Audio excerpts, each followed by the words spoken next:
And good evening, everyone. This is the Rooftop Sports, and looks like this is a double header between the two of us. We got Steve Silver and myself, as we were just at the Mariners talk in the morning, and now we're back for Mariners baseball, hoping that the Mariners will avoid a sweep. And Steve Silver, how you doing? Oh, dude, you know me, dude. I'm always good, man. Always, never off, always on till the break of dawn. COMPTON in the city they call Long Beach. I'm doing great, man. I just thought I'd throw a little Dr. Dre out there and see where it landed. It's all good, man. Yeah. I mean, I don't blame you for it. We got to do something to make ourselves feel better about ourselves, considering the Mariners and how bad they've been over the last. Yeah, I mean, 3-game losing streak, but again, we said it this morning on our Mariner Morning edition show. It's an issue of prioritizing every single game, as it is Game 7 of the World Series. It has to be that important. You're potentially letting your season slip away, because of boneheaded decisions, and it's simply just not going to fly. So, if Scott Service recognizes and humbles himself and stops being so goddamn arrogant, like, they've already clinched the playoffs, or like they're up by 10 games in the division, and it's okay to say players for the playoffs. If he would just humble himself a little bit and understand that, you got a game in front of you and you've already lost 2 to the lowly Detroit Tigers because you thought you guys were just so better than them. And all of a sudden, reality knocks. Then the Mariners are going to lose tonight. But if he prioritizes it and attacks, it's a Mariner win tonight. And speak of, looks like the Mariners have already made changes out of yesterday because of Jonathan Hernandez's disastrous performance. He has just been released from the team, and I'm like, wow, why would it's almost like they knew what was going to happen. It's like, then why'd you put him in yesterday, kind of thing. Yeah, what's funny is I don't recall Jonathan Hernandez as far as this year. I don't know about his career, whether or not he's ever, been in those type of situations before. And of course, to me, that's even more disrespectful for the fact that your manager put a pitcher who is not ready to be in those situations. And of course, you knew that, you're setting a player up for failure. He fails. And instead of saying, you know what, that was on me, I'm sorry, we should have went with Jimmy Garcia, or we should have went with, Andres Munoz instead of Hernandez and actually protect the player, you go ahead and release him? You know what I mean? Like, it wasn't even like, I didn't even blame Hernandez for that. It was more of a bad pitching decision. Yeah, like it's like instead of having your players back, you just go ahead and release them. I hate to. I'm so done with Scott Service in this front office. Fuck him for that move, for releasing a guy instead of having his back and just admitting that you made a mistake. Your answer is just to release. Fuck you, man. That's so horrible. I hope every player is paying attention to this, how they did this, and realize that as long as these people are in charge, don't re-sign in Seattle. I hate to say that, but like, if you want to get done dirty like that, no, it's not totally worth it. And also, sound check. How's my sound doing? Because I'm checking it on my end, and it sounds great. Terrible. Really? Great. Yeah. Let me double check. Yeah, you're. There's nothing choppy. Everything is good. Oh no, it sounds horrible on my YouTube end. So no. I mean, if you can provide some commentary for a while, I'm going to fix my mic. Yeah, absolutely. Sid Rock 777, the 777's in the house. Bizarro is even worse in my opinion. Blah, 100%. Flick of the Switch is wondering who the hell Dr.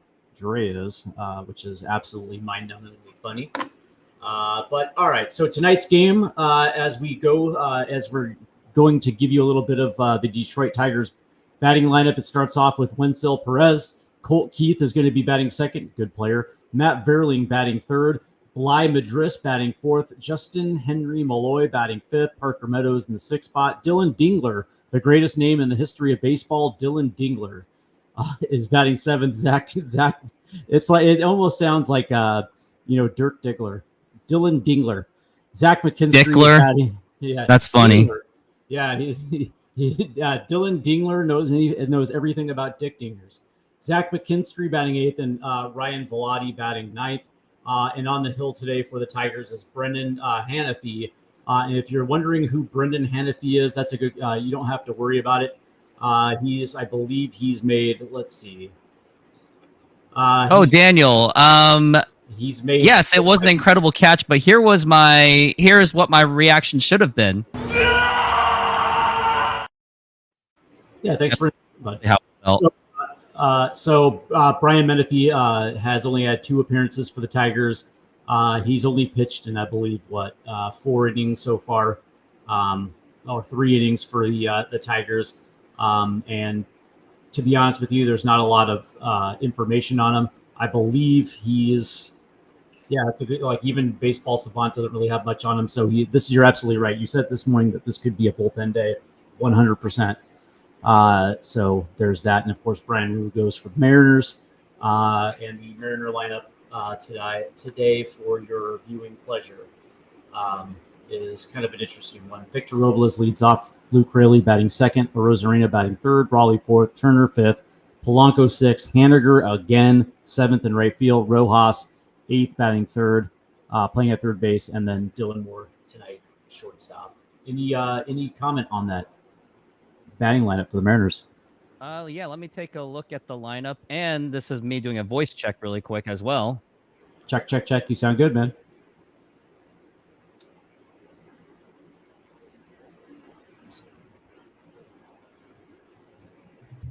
Okay, yeah, let me check that lineup, and here it is. And everyone on the YouTube community, please let me know how my voice is, because it did sound awful when I started. But we got Victor Robles, yes, obviously. Luke Raley. I mean, if the lefty was pitching, he wouldn't have been there. Randy Arozarena, Cal Raleigh, Justin Turner, Polanco, Haniger, Rojas, Moore. I don't hate it, but I would really like to see Ryan Bliss play, because what is the point of calling him up if he's not going to play? That's my problem with the lineup right now. Yeah, that's, and we said that this morning. It makes absolutely zero sense to call somebody up and then just sit him on the bench. I mean, you're disrupting, you're absolutely just disrupting his progress and his development, just to have him in Seattle, just to basically fill a warm seat on the bench. And shout out to Sid Rocks. I will keep this on the background, but bouncing between Root and you. Have a better idea. How about you mute the Root and have my voice on there over the baseball? Now you have to find a way to time it right. That's gonna be the challenge. Yeah, man. But hey, that's the new hashtag. That's the new hashtag, right? Mute the Root. Mute the Root. Yeah, Bliss does have a ton of energy and loves to play. Well, then let him play. I would like to think that everybody who is a Major League Baseball player has tons of energy and loves to play the game of baseball. But the problem with Bliss, is that he doesn't necessarily play shortstop. I mean, he could if you need him to cover it for a day, but he's not somebody who has the range to play at shortstop every day. And he barely has a throwing arm with what's his name? He barely has a throwing arm on second base. He already showed his issues on that. For sure. And now it's making me feel that foul. It's really making me feel with this whole thing about that Paul Sewald trade. It's really starting to age like fine milk at this point. Dude, that was a bad trade. The Sewald trade was a bad trade, and the Robbie Ray trade to San Francisco is not aging well either. That's turning out to be a very bad trade too. Yeah, Giants are already getting the better end of it, because Robbie Ray's been pitching well since he returned. Yep. Imagine Robbie Ray in this rotation, and Brian Wu is still developing down in Tacoma for a little bit. That would probably look a lot better. Yeah, and Canzone's not looking good. Oh man, I really wanted Canzone to be really good, but nope, didn't happen. And here we go, man. Brian Wu strikes out the first batter of the ball game. Wenzel Perez, or whatever his name is. Oh my God, I am way behind. I was like, when is this game starting? Yeah.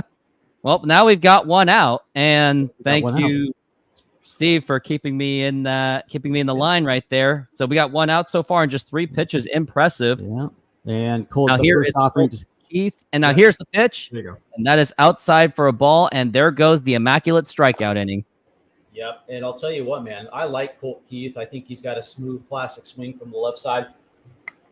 The Tigers got themselves a little bit of a winner here in Colt Keith. So this is I'm kind of interesting to see how this one plays 1-0 out. pitch. And that is going to be a strike. We got a 1-1 count so far.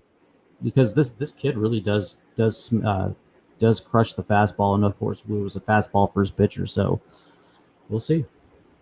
And Colt Keith is awaiting the count. It's a 1-1, and now here is the pitch, and that is a foul back, and that is going to be a 1-2 count.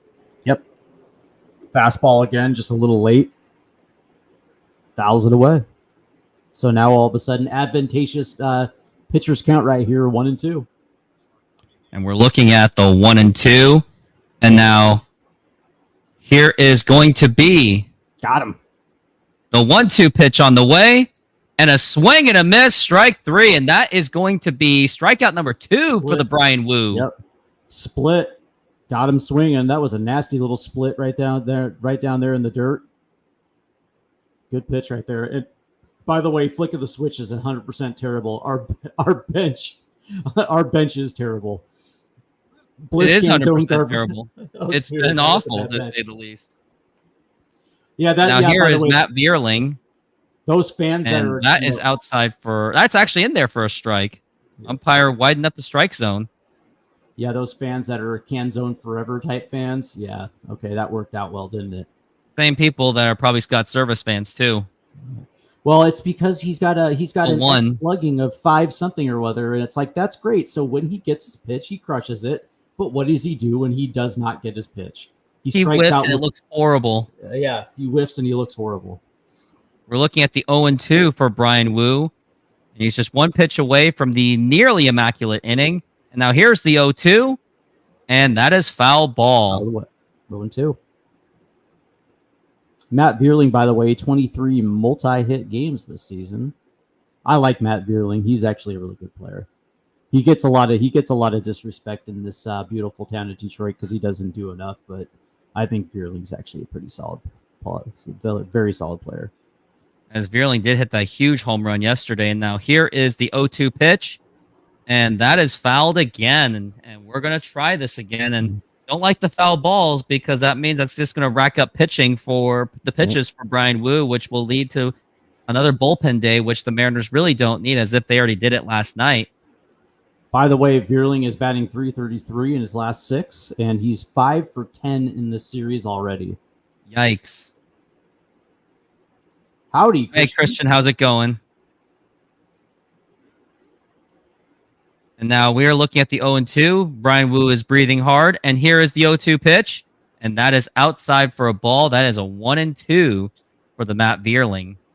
I like Wu just needs to pitch at least 7 and stay healthy. Yeah. Really does.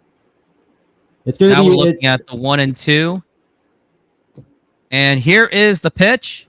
And that is low for a ball, 2-2. And some talks about Julio Rodriguez is that he has been dealing with the injury. He doesn't look like 100%. And I'm actually going to be the minority to say this. I'm actually willing to still wait on Julio. Still would rather have him at 100%. We're looking at 2-2. And here is the pitch. And now here's a ground ball right to second baseman. He's got a lot of ground to make up. Throw to first, and that is in time. And that is going to retire the side. An easy 1-2-3 inning for Brian Wu. We go to the bottom of the first, and we'll be back after these messages. SeatGeek is a mobile ticketing app for sporting events, concerts, and other events. They make the buying experience easier by the app ranking each ticket from 0 to 10 to see if you are getting a good deal, and you can see exactly where you are sitting. I regularly use that app, and I have had nothing but a fantastic experience with SeatGeek. Use my promo code ROOFTOPSPORTS to get $20 off of your first purchase. Link to the code, app, and website will be in the description, so take advantage, and thank you. Yep, and definitely take advantage of that. Yep. Do use that Rooftop Sports promo code for your $20 off. And Silver, you had a point to say? If Julio Rodriguez is 80% and he feels no discomfort swinging the bat, then you bring him back and you let him DH until his ankle is ready to play the field, right? You can still use Julio Rodriguez in ways that helps your ball club. I understand the need for precaution, but that being said, he's already been out for more than 10 days. And he's already taken cuts in the cages, and he's already saying that it doesn't hurt to swing the bat. So let him swing the bat. We could use his bat in the lineup.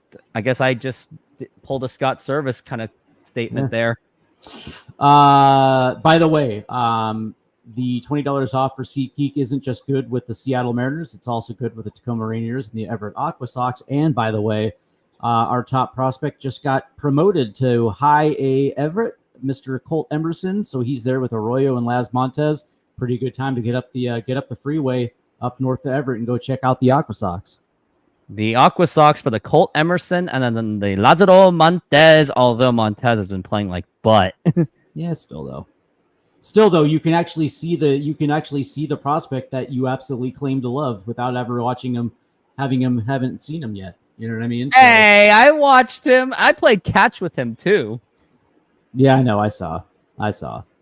And now here's the pitch to Robles, and that is outside for a ball. By the way, Brendan Hanafy has had 30 some odd appearances for AAA Toledo, and he's got a 4 something. And now here's a ground ball, and that could be a base hit and a throw to first. Nope. And what a play by the shortstop, and he is out, and that is in time. I thought Robles was going to leg that out, but he got out. Great play by Zach McKinstry right there in the hole. What's with the Tigers and their like heroic plays? They're like web gemming their way out of this. This is they're just that scrappy team that just doesn't have enough talent, but hasn't learned how to win, but that they will make plays, man. Now here is Luke Raley. Here's the pitch, and that is a strike, and we absolutely need the Nuke Raley to happen. Not Luke Raley, we need Nuke Raley. You know what I need Nuke to do is not wait on fastballs and just get go after it. Man. Get after it and get on base and tell Scott Service to go fuck himself and just go up there and just let it rip. That's what everyone should be doing. Don't listen to this guy. He is full of what. That was a great play. And the pitch. Oh. Now here's a ground ball. Second baseman diving stop. Throw to first, and it's in time. But you love the hustling effort by Luke Raley, though. The guy hustles. Dude, that's 2 straight web gems by Detroit's middle infield. That was a great play by Colt Keith. Nice outstretch right there, and then gets up and just delivers a dime to first base. That was a great play. Christian, no, I did not see Team USA's amazing comeback against Serbia, but it doesn't surprise me because that team is loaded. And now here's the pitch to Arozarena, and that is a ball. I was actually hoping for Serbia to win, see USA get humiliated, so it will prove that the whole three-pointers and no defense doesn't work, especially in world stage. I was watching the replay of the U.S. women's national team playing, I believe, against Germany in the semifinals, and in the women's soccer tournament, and USA versus Brazil for the gold medal. Yep, they are as usual there. The 1-1. Well, that is a strike. You're talking about last year, the women's team, the U.S. women's team that got humiliated at the Women's World Cup last year. Yeah, Megan Rapinoe was making it all about herself, and she was laughing about it. That was what was concerning. But good thing that was her last game. The 1-2, 2-2. I do not like Megan Rapinoe. I respected her game. I won't take it away from her with her amazing assist to Abby Wambach against Brazil in the quarterfinals. Ooh. I won't take that away from her. The 2-2. And a strike 3 call that was literally right down the middle, and he doesn't even take a poke at it, and that is going to retire the side once again. I can think of a few different players, Abby Wambach, Alex Morgan, a few players that I actually preferred. You can even go back to Julie Foudy. What's her name? Brandy Chastain. Who is the other chick? The Michael Christine Jordan. Lilly, Hope Solo. Her too. Brianna Scurry, at least 1999 Brianna Scurry. The chick that married Nomar Garcia Parra. What? Nomar Garcia Parra got married to a soccer player? Yeah, dude. She was the striker for the 96 women's 96 women's gold medal team. 95 or 96 in Atlanta, I guess. Sue Bird likes Megan. Sue Bird just doesn't like Megan. She loves Megan. They're dating still. They're Mia Hamm. I wonder if Sue Bird is still friends with Kyrie Irving, though. I don't. Yeah, think no, they are. Sue Bird is. They're essentially married. Apparently, Sue Bird likes women who are like in their 40s and ass ugly with pink hair. It is what it is. I know. Like that's the thing is, for as gorgeous as Sue Bird is, she has horrible taste in women. That's all I'm gonna say. Yep, I cannot add to that. Like, but I have to put myself in the shoes of Sue Bird, and I'm just wondering, like, what is so endearing and remarkable about ass ugly Megan Rapinoe? Megan Rapinoe certainly does have that Chad kind of personality, I guess, and that kind of perspective. Has that, I don't know, kind of tough person approach, and I guess Sue Bird feeds off of that. Maybe Sue Bird is a big trash talker too. Maybe Megan touched her heart among other places. No. Yay. I gotta go back. Go back to a WNBA game though. And now here is Megan the pitch from Wu. has a tongue like a snake, and that is a ball. Instead of calling her Megan, we should call her Morgan Rapinoe. I get it. Yeah, she's the man of the relationship apparently. And we're looking at. I get what you mean. The 1-0 pitch. And that is a ball 2-0. And this is to Blay Madras, or should I say Bleh Madras? I think his name is Bly. No, it's Bleh. Yeah, well, there's a fastball that was fouled off middle. 2-0. So fouled off. At least it's not the Mariners that can't hit fastballs. So that I guess that's a little. Unless it's yesterday and they hit anything. That's true. They hit at will. But this is a very crucial game for the Mariners, I must say. They got to win this, or getting swept would be embarrassing. The 2-1 and a swing and a miss, strike 2, and that was his pitch right there, pretty much right down the middle. So good thing he can't hit that fastball off of Brian Wu. And let's hope Brian Wu lasts long at least. Yeah, getting swept at this point would be soul unsurprising. Also, By Houston doesn't way, pay off, so we have a chance to at least tie this the division 2-2. Check swing. Did he go? Bly's only been Bly hasn't been up for a long time. In 13 games played, he's got 4 multi-hit games. So he's already on fire. So the youngest of the Madras children. And the 3-2 pitch, full count. And now here's a fly ball, should be playable, more like a pop-up. And Polanco is there, and he makes the catch for 1 down. Good pitch, fastball up, in. Got him to chase and popped it straight up. It went like this. Yeah. That's the thing. I guess for me, Brian Wu, the way Brian Wu can pitch deep into this game and get through that 7 is managing his pitch count, which means you got to attack the strikeout, induce some ground ball outs, and get through innings quick. And now here is a pitch to Justin, and that he actually fouled. Yeah, he went. Justin Henry Malloy.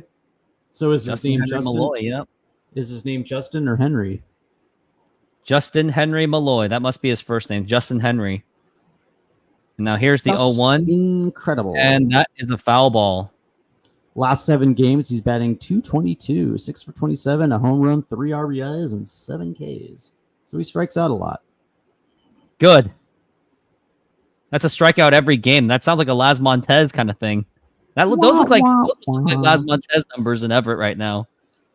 The 0-2 pitch, and that is outside for a ball, 1-2.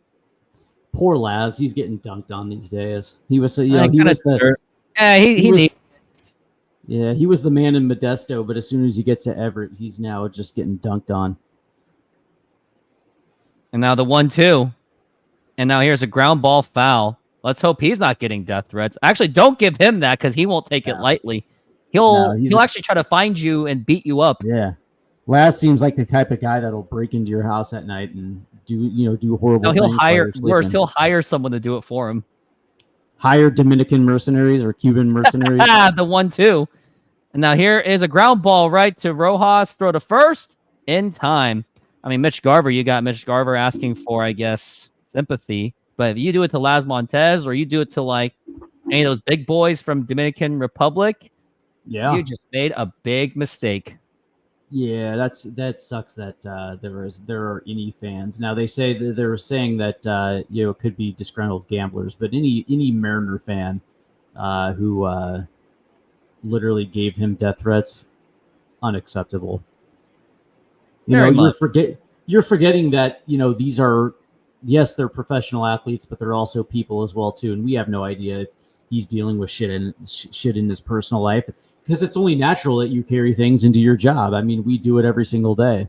Like these players are not immune to having personal 1-0 problems pitch bleed into their. And that is a strike. And Parker Meadows is the man remembered for that robbing the home run job. Yep. And this was my reaction. I probably should have used that for the YouTube short. Yep. Parker Lewis can't lose. One. And that is now a 2-1 count. As much as Brian Wu's been pitching pretty well, his pitch count seems to be steadily going up pretty quickly. Quicker than I would like to, because right now it's at 30 pitches, or he's at 28. Obviously, I'm probably behind the pitch. And that is a foul ball, 2-2. TK says, I mean, if you're doing that to a guy in A-ball, you kind of had it coming 100%. You don't fuck with guys in A-ball, man. They're making like $12 a day playing baseball. They're already disgruntled as it is. Yeah, and the last thing they need to hear is that. I know. The 2-2. And that's a foul ball. Luckily, they don't get enough attention. Parker Meadows 4 for 9 in the series, so he, along with Bly Madras, are also swinging the hot stick. Parker Meadows is a hot guy, yeah. Yeah, he is. They're looking at Scott Service. Sexy. Trying to check him out. The 2-2. And a swing and a miss. Strike 3. And that is going to retire the side. We go to the bottom of the second inning. And a word from our sponsor by SoFi Bank. I don't think you've seen this ad yet. SoFi is an online bank and a personal financing company offering financial diverse products. They hold the naming rights to the home of the Los Angeles Rams and the Los Angeles Chargers, named SoFi Stadium. They offer amazing checking and savings accounts where you can get up to 4.6% on savings accounts. There are no monthly fees to maintain the accounts, and they have over 55,000 no-fee ATMs around the United States. You even have access to a budgeting program, stock trading, and insurance programs. Join SoFi and get $25 for joining and or $25 for opening a stock trading account. Links are available in the description. And thank you. And lastly, I am not a financial advisor, so either find a professional financial advisor or go with your own gut. I had to put in that disclaimer because anything with finances, there must be a disclaimer of, do not take my financial advice, please. And even your best financial advisor, you know what they're going to say? Yeah, just invest into S&P 500 or index funds. That's all they're going to tell you. Sure. Yeah, man. Yeah. But yes, get off your wallet if you would like another bank account. It's totally free, and you get $25 in cash. Could use it to invest, buy some shares, buy some crypto. Or you can sit on $25 and spend it on a game, I guess. I'm gonna pass. I'm already taken care of, and I'm gonna pass. Didn't ask you. It's gonna be a hard pass, buddy. But what about flicking the switch? Do you want $25? How do you feel about $25? Yeah, that's gonna be a cricket right there. Yeah, if it was $2,500, now you got something cooking. Yeah, and then SoFi, imagine SoFi to deal with many of those kind of customers. That'd be a hell of a lot to pay. SoFi is so incredibly wealthy. They don't like they could do something like that. Yeah, I guess. And now here's Cal Raleigh. He said he muted the channel when the commercial came on. And yet he's still here. Oh, come on, man. If you're running a YouTube channel, maybe you do the same thing too, boy. And now we're looking at the 1-0. And here is a fly ball to left field. Is it deep? Not deep enough at all. And he makes the catch, and that's going to be an out. Yep. I may be too much of and overly optimistic, but at least he got contact. At least he didn't strike out. I am totally being a Scott Service type guy. And of course, the Tigers already have somebody warming up in the bullpen. This is a bullpen day for Detroit. I wonder if they got the day off tomorrow, where they're able to pull this one off.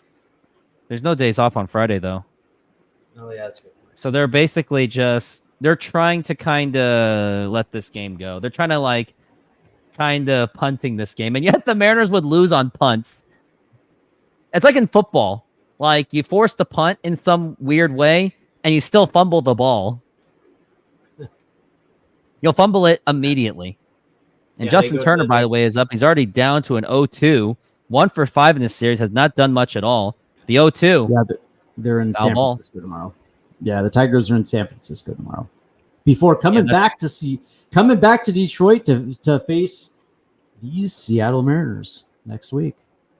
14-game on-base streak for Justin Turner because he did get on base yesterday with that single.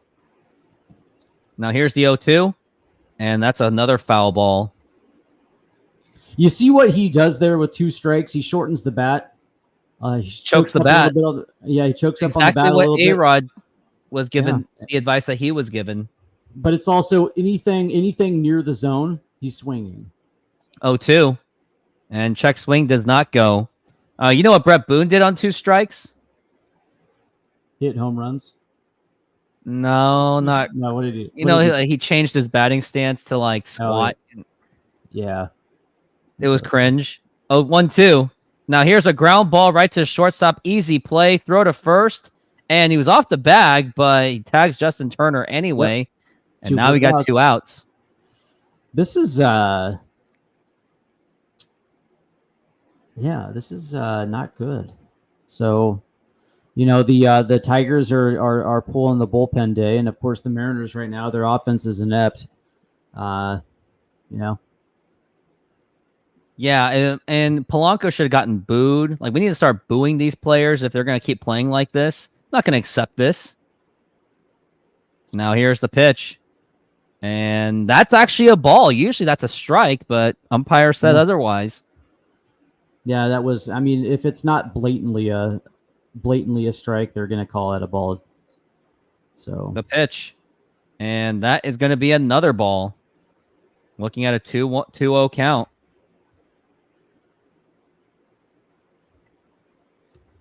Jorge Polanco batting .209 with 10 home runs and 29 RBIs. Not good. The 2-0, and that's a 3-0 count. And what do you call on this? Are you calling a red light? Actually, green light. Screw it, because we have 2 outs. Yeah, that's exactly right. You have 2 outs, and you're probably going to get something to hit right here.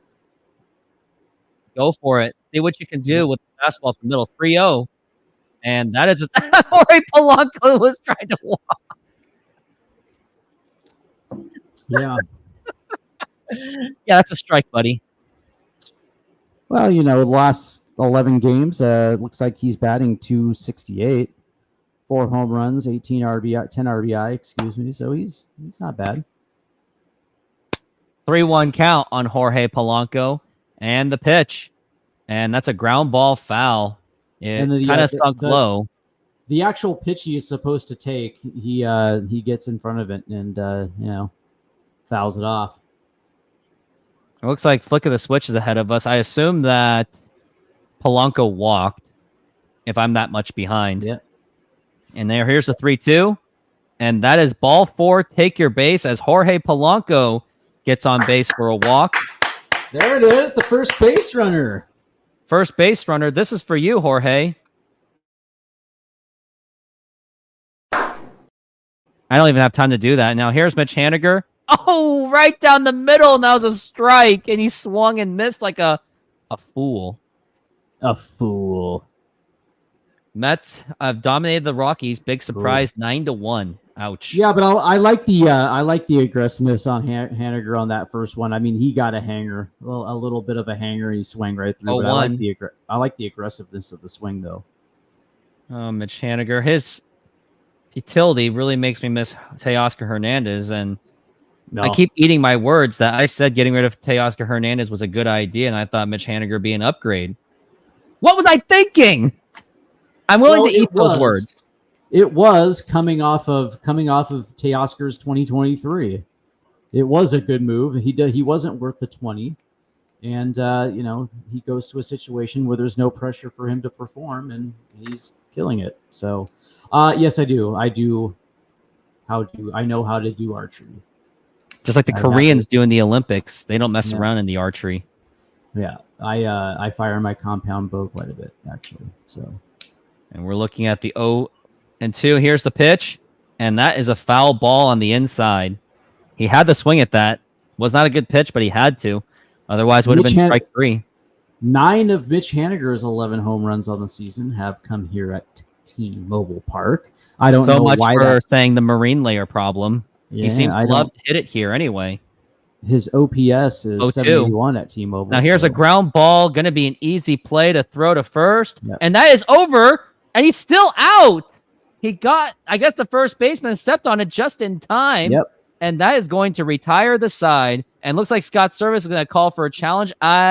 Would you call the challenge? I think I would. No. You wouldn't call the challenge. No, he was out. Especially it's 2 outs. Yeah. You don't want to waste your challenge on Mitch Haniger. I guess so. Flick the switch. What? Of course, it's going to be another anemic offensive output. We wouldn't have it any other way. No, not at all. By the way, so quickly, over under by the 6th inning, 2 runs over under by the 6th. Mariners themselves or the total runs? No. The Mariners themselves over under 6. No, and I should have went to the casino again. No, the number is 2 runs by the 6th inning, so the Mariners have more or less than 2 runs by the 6th. Yeah, less than 2 runs.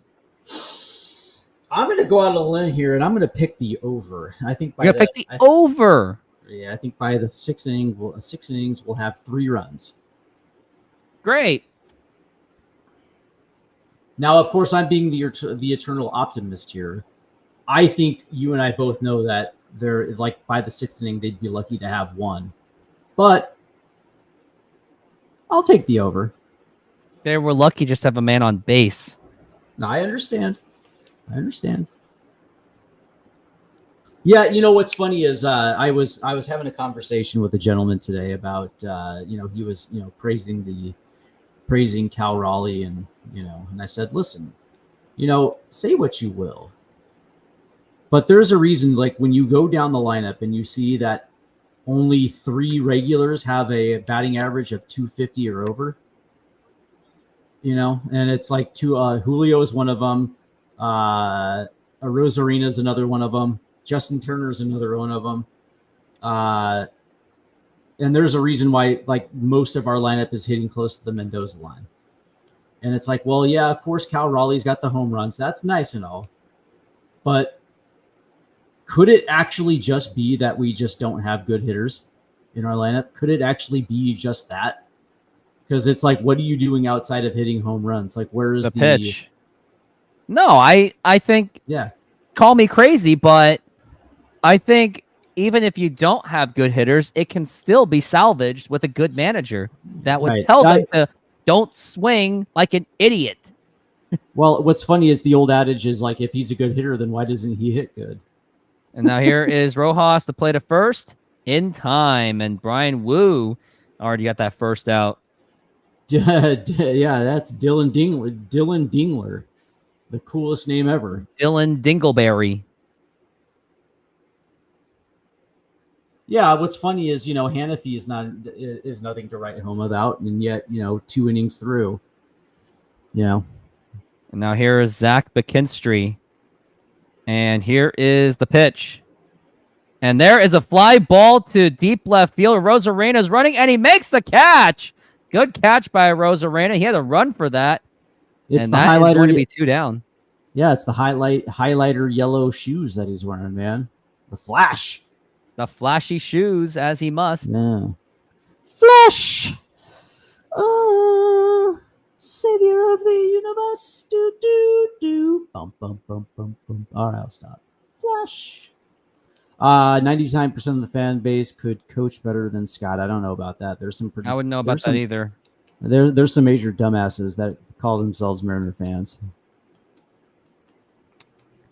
I saw this one video where they were saying the Mariner fans are one of the top fans in baseball. I think they even said number one. I'm like, huh? No. You mean the most fair weather? Ryan Divish would tell you that they're awful because of his. Look at his replies; they're all blown up. It's a warfare there. The pitch. Ryan Velati. And that is a strike too. Velati Dottie. He likes to potty. He don't cause trouble. He don't bother nobody. Ryan Velati. Against the righties, he is 167 batter. Sounds like a matchup-based guy. The 0-2. And a swing and a miss. Strike 3. And another strikeout for Brian Wu. We go to the bottom of the third inning. It is still 0-0. And I'll be right back. I got to turn on my AC. There you go. Yeah, this is has to be the inning where the Mariner offense has to start kicking in a little bit. I get back to the fact that Detroit is, for as scrappy as they can be defensively. I mean, there's a reason why the Tigers are where they're at, and it's because the Tigers really don't have that great of pitching. And for the ineptness of this offense not to feast on Tiger pitching. I guess it wouldn't be surprising per se, but it's a little disheartening considering that this entire series should have gone the Mariners' way offensively. Such is life. Sid Rock 777, not the trolls, the true fans that know baseball. 100%. 100%. And the reality is that this offense was constructed by Jerry DiPoto himself, and of course it was managed by Scott Service, and both of them are equally as culpable for the AC was turned off. Holy crap! And both of them were equally as culpable for the lack of ineptitude, the lack of success on offense. I mean, I said and I've said it twice today that if this team fails to make the playoffs, and that's a very good possibility. That it's more than a possibility. Yeah, that these two cannot be back. What's funny, as a matter of fact, I was reading this little hit thing from Seattle Sports 710, where I guess Jeff Passan was on with Rock and Sock. No, the other guys, the midday guys, Bob and Dave. Dave. And they were saying, well, if the Mariners fail to make the playoffs, how does that affect their spending? And they didn't ask the most important question, like, well, if they failed to make the playoffs, will they be even like, will Jerry DiPoto even be around to spend? None of them have contracts. So if they fail 100%, they should not be rewarded contracts past this year. And it looks like we got a lefty going against Josh Rojas. Lefties! And that is a strike. And I am very curious how Josh Rojas does on this one, because I'd say if Josh Rojas can hit a home run off this lefty, or at least get a decent hit, maybe not go with the matchup so much anymore. The 0-1, and that's going to be a 1-1 count. Yeah, I'm surprised he didn't lift him for Ryan Bliss, because he's the righty. I'm surprised. Yeah. But this is the it's funny. It's like if you hit a home run, how about just a base hit the other way? 1-1. Now here's a ground ball right to the first baseman, and that is already an out by the Madris. Yeah, there you go. Salmons. That's the Sid pitcher's Rox names. has said it, not the trolls. The true fans know baseball. Yeah, 100%. Well, the trolls I deal with are the ones that say, you're not a true fan. Chances are that fan probably jumped in 2022. Are you really concerned that the calls he makes, it makes you feel like he's in bed with Vegas? I never really considered it. I didn't even think about that, but Tim Don can explain that. Are you saying that he's pulling a Pete Rose by betting on his own team? 0-1. I mean, Bobby Riggs bet against himself versus Billie Jean King. Yeah, but that was like in the 70s, for Christ's sake. That was so long ago. That by the way, that wasn't a professional game of baseball. Like, you saw the fallout of 1-1 by gambling on baseball. Imagine if Scotty Service was like in bed with like organized crime and he was betting on baseball in games that he was managing. Oh boy. Maybe he bet on that Tigers game Yeah. yesterday. Maybe, and that's why he One, two. stuck a pitcher in there that had no business being there, because he knew that he would cough up, and the point spreads matched up, and he's going to the bank. You know what I mean? Yeah. Dylan Moore has 8 RBIs in the last 11 games. The fact that that's a highlight is pretty sad. And the 2-2, and that is a ball, or that's a foul ball. Sorry. But the point is like he's making, Service is making like what, at least $5 million a year managing. He doesn't need to be in bed with gamblers or go down to Vegas. He really doesn't. Funny. I'll tell you what, though, that would be hilarious if he was, though. 2-2. And now here's a ground ball right to third base. Nothing really much happening. Throw to first in time. And now we got 2 down. And this is on a bullpen day. Again, a no-hitter going on as a bullpen day. It's pathetic. And also, it's still a crime to this day that Pete Rose is not in the Hall of Fame. And yet, you have these advertisers promoting gambling in baseball. It just speaks true hypocrisy. But we did establish this, and now here's the pitch to Robles. Now, we did establish that it's more of the fact that Pete Rose sued the league. It had more to do with that than betting on baseball, that he declared war on the league. Yeah, I mean, nobody's bigger than baseball, apparently. But yeah, no, the crazy thing is that... oh, no. That is low for a ball. The idea that you're going to have this hardline stance where you're essentially saying that gambling is more severe than drug use, right? Especially because of the stance that they take on PEDs. But a guy who takes steroids is gone for 80 games, yet they're able to resume their career. But a guy who... And it's popped up, going to right field. Quick 1, 2, 3. And he's there. He makes the catch, and that's going to retire the side. Another 1-2-3 inning for Detroit. We go to the top of the third. Still no score. Yeah, but it's just ridiculous, right? So a guy who takes PEDs is going to be able to serve his 80-game suspension, but he gets to come back and resume his career. But a guy who gambles on baseball loses not only his livelihood, but he's banned for life. Like, what sense does that make? Like, I would understand it back in the early 1900s when the Black Sox threw the series, because Charlie Comiskey was somebody who always reneged on things that he said that he would give his players. And so he was notoriously hated by his players. And so you can understand why some of those guys got in bed with organized crime and gamblers and through the World Series. Understandable. Okay, but the reality is, though, you're like, back in those days when players were making nothing, you can understand why $10,000 would seem like a lot of money, especially back in 1919, 1920. Alexa, what's $10,000 in 1920 to today? But, today, especially with Major League Baseball taking all this revenue from gambling sites, is in the form of sponsorship money, and you're still going to have this hardline stance. It's absolutely ridiculous. And Pete Rose, who's now in his 80s, to not make him at least eligible to be voted on. Like, that's the thing. It's like you can reinstate him, but he still has to go up to a vote with the Baseball Writers Association of America. And there's a good chance that these dimwits who vote for Hall of Fame candidacy still won't vote him in. You know what I mean? You still got to pass the vote. So I just think to have the all-time hit king not in the Hall of Fame and their stance on gambling is like it's the biggest hypocrisy today in sports. Same thing with the steroid. The stars of the steroid era. Biggest hypocrisy. Yeah, David Ortiz got away with it pretty good. Yeah. There's a few guys who are enshrined in the Hall that were 100% on juice during the 90s. But, it is what it is. And here is the pitch from Brian Wu. Here it is. And that is a ball. Other blackballed ones, Kurt Schilling.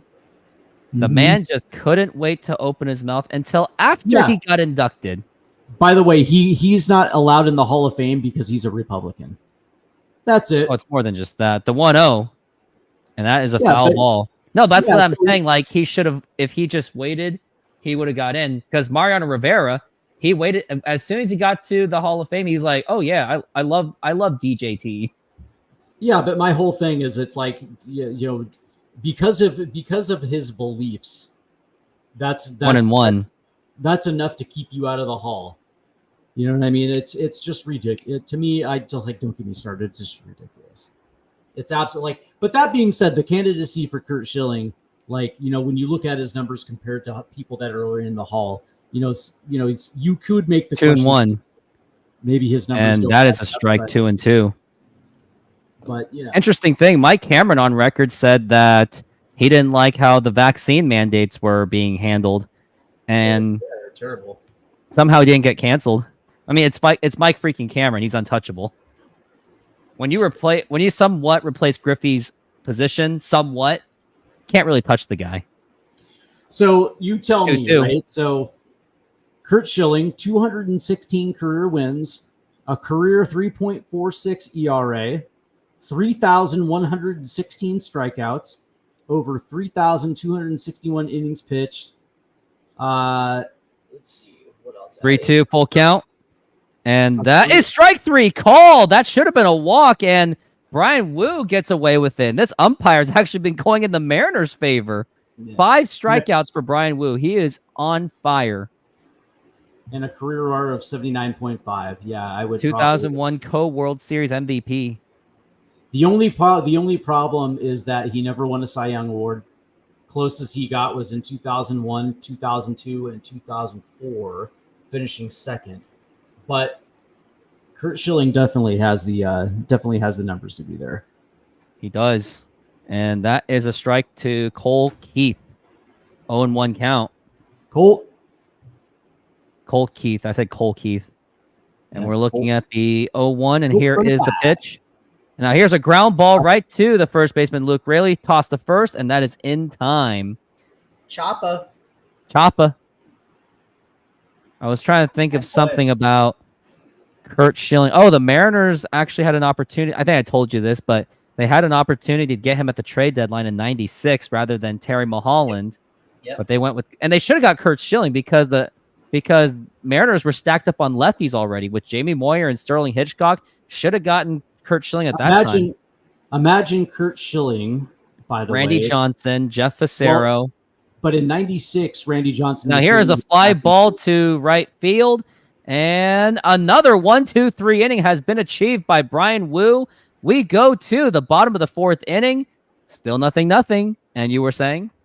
I was going to say, like in '96, Randy Johnson was dealing with the back injuries, and so that's why you saw a lot of Bobby Wells and Jeff, Facero and Moyer. But imagine '97 when Randy Johnson was 100% healthy, and then you pair him up with Curt Schilling, and you have Jamie Moyer and Jeff Facero already in that rotation.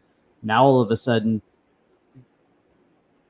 that might give Bob Wolcott a boost of confidence because all I'm saying is it's so dominant that even in that series with Baltimore, in that division series, even if Randy Johnson falters in his game that he pitched, you still have Schilling right behind him. And in a 5-game series, you can make the decision whether to pitch Schilling twice or Randy Johnson twice. You know what I mean? And it's like you don't have that series goes a little bit differently if Curt Schilling was in that rotation for the Mariners. Speak of that series, do you know a performance that is heavily that is like very underknown? It's like heavily underrated in my opinion. It was Jeff Facero's performance in Game 3 of the American League Division Series. Retired 18 in a row, went all the way to the 9th inning until he walked, I believe it was someone. And had the Mariners won that series, that performance would have been much more remembered because it was one of the best performances in Mariners playoff history. Well, actually, it is remembered because it was the only win of the series, even all these years later. But people pretend that '97 doesn't really exist because they didn't do anything. Well, yeah, because I mean they got mowed down by Mike Mussina, but that's the thing. It's like if you're talking to a Mariner head who's been around forever and a day, Jeff Facero was the only highlight of the '97 postseason. Yeah, Griffey was also terrible. He only had 2 hits in that entire series. Yeah. I wonder how A-Rod did in that series. He hit a home run. Because I think Edgar had a good series, but that's not surprising. He did. He's the ALDS master. Jay Buhner hit a couple home runs in this series. Yeah, he's the ALDS motherfucking master. He was. By the way, I think Edgar had a good division series in 2000 and 2001. Yeah, probably. And then ALCS, he just disappears, with the exception of 2000. Yeah, he had a pretty good LCS. I thought he actually had a pretty good LCS in 95 too. He didn't. Well, not compared 1-1. to DS, but let's go back. 2-1 to Luke Raley. He has hit safely in 6 of his last 9 games.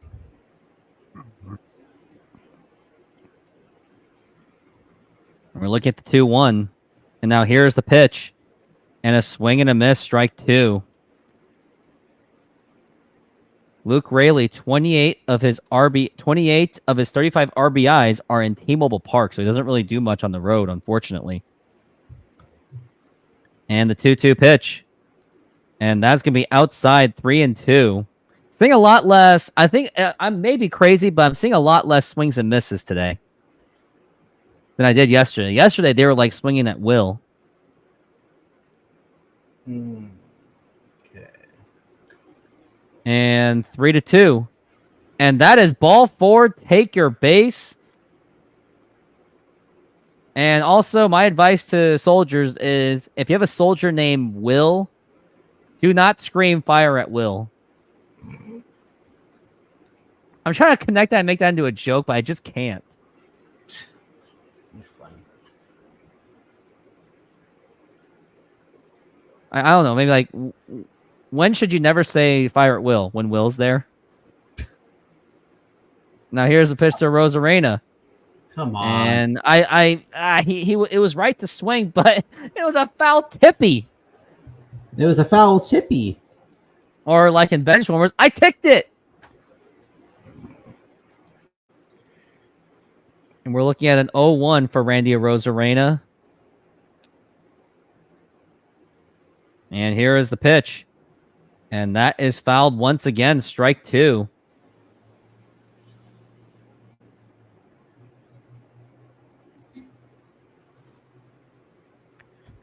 Randy Rosarena had safely in from his 7 to 10 of his last 10 games. Hopefully, he can keep that going. And we're looking at the 0-2. And here is the pitch. And a swing and a miss, strike 3. Or no, that's a foul. No, that is out. Rosarena's looking shocked, but either way, it was a pretty shitty swing to swing at that, to be frank. That's funny.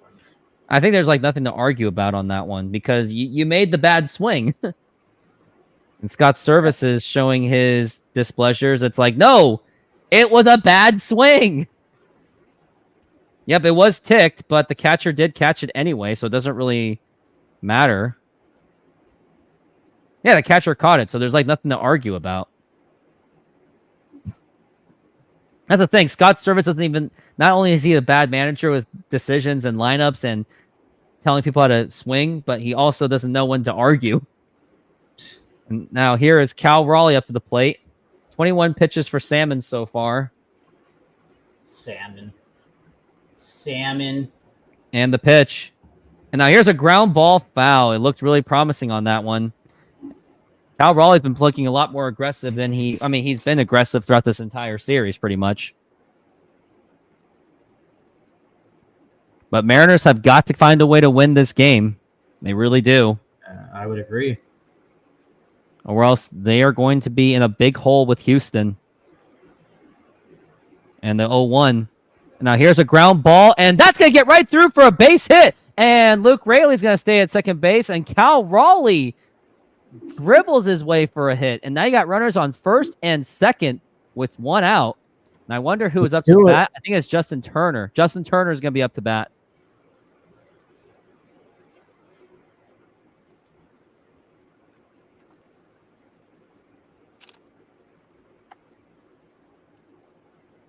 Just barely got through. And by the way, the no-hitter is over. It's over. Men on first and second. And now you got Justin Turner, who's got a chance to do some damage. The pitch. And that's going to be outside for a ball. Justin Turner being patient at the plate. When I was doing batting practice yesterday, I was swinging exactly like the Mariners. Or 2 days ago. I was swinging at everything badly. The 1-0. And that is going to be outside for a ball. 2-0 for Justin Turner.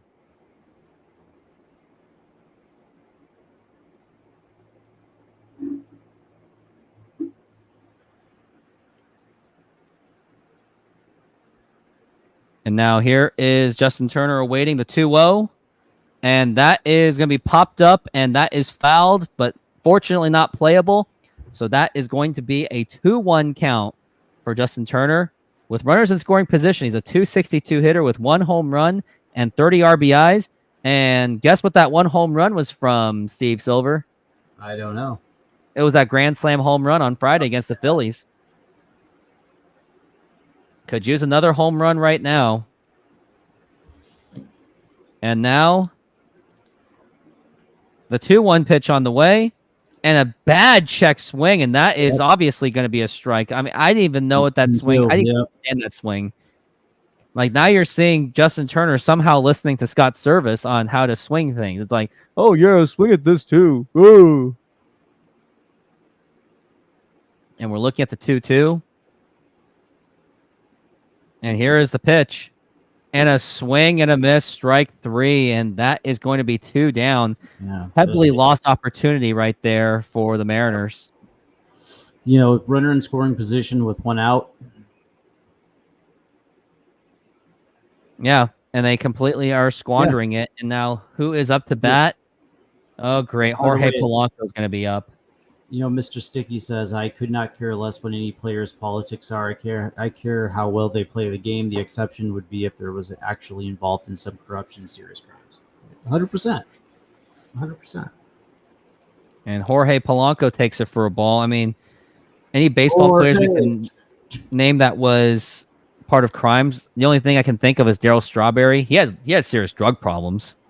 Yeah, but he wasn't committing crimes. He was, well, I guess 1-0. I guess you would say that sniffing coke is a crime, or smoking crack is a crime. Really did affect his game though badly. I mean, you could say the same thing about Doc Gooden. So Doc Gooden, Doc Gooden, the Mets and the Yankees guy. Yeah. Both Strawberry and Doc Gooden played both for the Mets. 1-1. Yeah. I mean, did you know that Bobby Wells, when he threw that perfect game in '98, he was on acid? Wait, Bob Wells? Yeah. Wait. Bobby. David Wells. David Wells. Yeah. Sorry. Yeah. No wonder they traded him for Roger Clemens. Yeah. Hey, by the way, you're right about Edgar Martinez his 95 ALCS. He went 2 for 23 in that series with the Stolen. 1 and 2. Oh, a swing and a miss, strike 3, and that is going to retire the side. Mariners had 2 men on base, a runner in scoring position, and they still don't score. Yeah, the frustration is really boiling. Yeah, I would agree. You know, that instant push that they got from the deadline, you know, lasted for a little bit, but now it's back to normal. By the way, Ken Griffey Jr. in that 95 ALCS 333, 7 for 21, a home run, 2 doubles, 2 stolen bases, and Jay Buhner 9 for 23, 3 home runs, 2 doubles. 2 home runs came from that Cleveland game in Game 3, and the second one was he redeemed himself after misplaying a fly ball. I'll say this, man. You know, the Mariners were up 2-1 in that series at one point. They were. Yeah. Strikeout again, not surprising. I agree. And they had a 3-2 lead. No, they had a 2-1 lead in Game 5, where they could have taken the 3-2 lead, but then Jim Thome was just too dang much. Jim Thome was a bad man. Yeah, don't mess with the Thome. Dude, that Indians team was so stacked. Albert Bell, Jim Thome, Kenny Lofton, Manny Ramirez, Carlos Baerga, Sandy Alomar Jr. Yeah, Little O, Omar Vizquel. Now I'm curious, why did the Indians trade for Marquise Grissom from Kenny Lofton? That's a mystery. Contract. Oh, contract. And the funny thing was, Kenny Lofton ended up back in Cleveland the next year. Yeah, imagine if Cleveland won that game in Game 7. Kenny Lofton would have had regrets for the rest of his life. Yeah, what's funny is, when they came back in '97, I believe Marquise Grissom was their center fielder. And Kenny Lofton was in Atlanta, and then I think it was 2 years later Lofton was back in Cleveland. He was back in '98. Yeah, so it was like he was a free agent, and he just came back to Cleveland. He wanted to go home. That's interesting. They traded him because he didn't think that he would resign. So they pick up Marquise Grissom, and then the very next year, Kenny Lofton resigns with them. So they should have known. Should have known. All you have to do, what's funny is all you have to do is just ask. The 0-1. Now here's a ground ball, and that's going to get right through for a base hit. And all I can say is bye-bye, perfect game of Brian Wu. What's funny, though, is if you notice how to that's a perfect example of taking exactly what a pitcher's willing to give you, right? Fastball on the outer half, just puts bat to ball, and there you go. Hard hit, base hit, left field. Surprised Turner struck out. Actually, I'm not surprised anymore because now he's listening to Scott Service. Tell you what, man, he's officially a Mariner, striking out with runners in scoring position. It seems like a Mariner thing to do. Officially. I mean, you could have put in Vlad Jr. and it wouldn't have been a difference. He would have looked like Teoscar Hernandez of 23. Wah, wah, wah. They could have an all-star team and they'll still screw it up. They could have had Ohtani and they screw this up. The 0-1. Here it comes. And now here's a ground ball, and that is going to be a base hit. You think the guy's going to go to third base? Is he going? Nope, he won't. And that is cut off. And now all of a sudden, after a perfect innings from Brian Wu, first 4 innings, now he got runners in scoring position. And now Tigers have the opportunity to really capitalize on this. Yep. 2 on, nobody out. We got Parker Meadows, and I wonder if the fans booed him for robbing that home run. I don't know how you can do that. That was a nice play, though. It was a great catch. Yeah, I don't know how you can boo that. I'll tell you what's going on, Paul Hahn. It's the second time through against Wu. See. And we need a double play right here, which would be very ideal. And now here is the pitch. Man. We got a bunt attempt, and that is a ball. Yeah, man, they're just timing him up. Now it's time for Wu. It's almost like Justin Turner could have just bunted, and it would have been better off. Well, with 1 out, you're not going to bunt. I guess. 4 for 10 in this series is Parker Meadows. Now here's a ground ball, and that's going to get right through for a base hit. A run for sure is going to score with that slow Mitch Haniger, and the Tigers are on the board to make it 1-0. That's your ball game. Yep. GG, Tigers. And that was a 1-run double by Parker. Now Parker is by the way, ripped the heart. And that's a fastball right down the middle of the plate, and he sure as heck didn't miss that. Gets on right past Luke Raley at first base. Good attempt though by Raley, but Parker got a bad pitch. He got his bat head out in front of that fastball and put it right down the right field line. That's what I've been working on in softball, is not trying to pitch up the middle so much. Like my strength is I refuse to walk, but my weakness is I leave the pitches right down the middle. You can't. That's the thing. It's like you can't do that to any Major League Baseball player and expect to get good results. You can't leave fastballs right out of the middle of the plate. Even with a team like Detroit, who's came into the series struggling a little bit, they're still going to make the pay. And that is a strike. That is 0-2. Dylan Dingler is in his 5th career MLB game. Oh, boy. Imagine if he does any kind of production against the Mariners. Yeah, it'll be a Dingler dinger. Would like to see that happen for the laughs. And now here's the 0-2. And that is up high for a ball.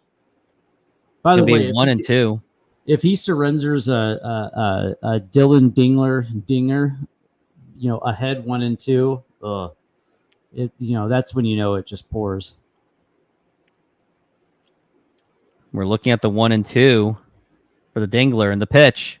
And a swing and a miss, strike 3, and that is going to be 1 out. And looks like Cal Rawlings to have a little bit of a chat with Brian Wu. Maybe you should have had a chat with him before the runs were scored. No, they're probably going to be talking about how they can induce double play. Talking about their options.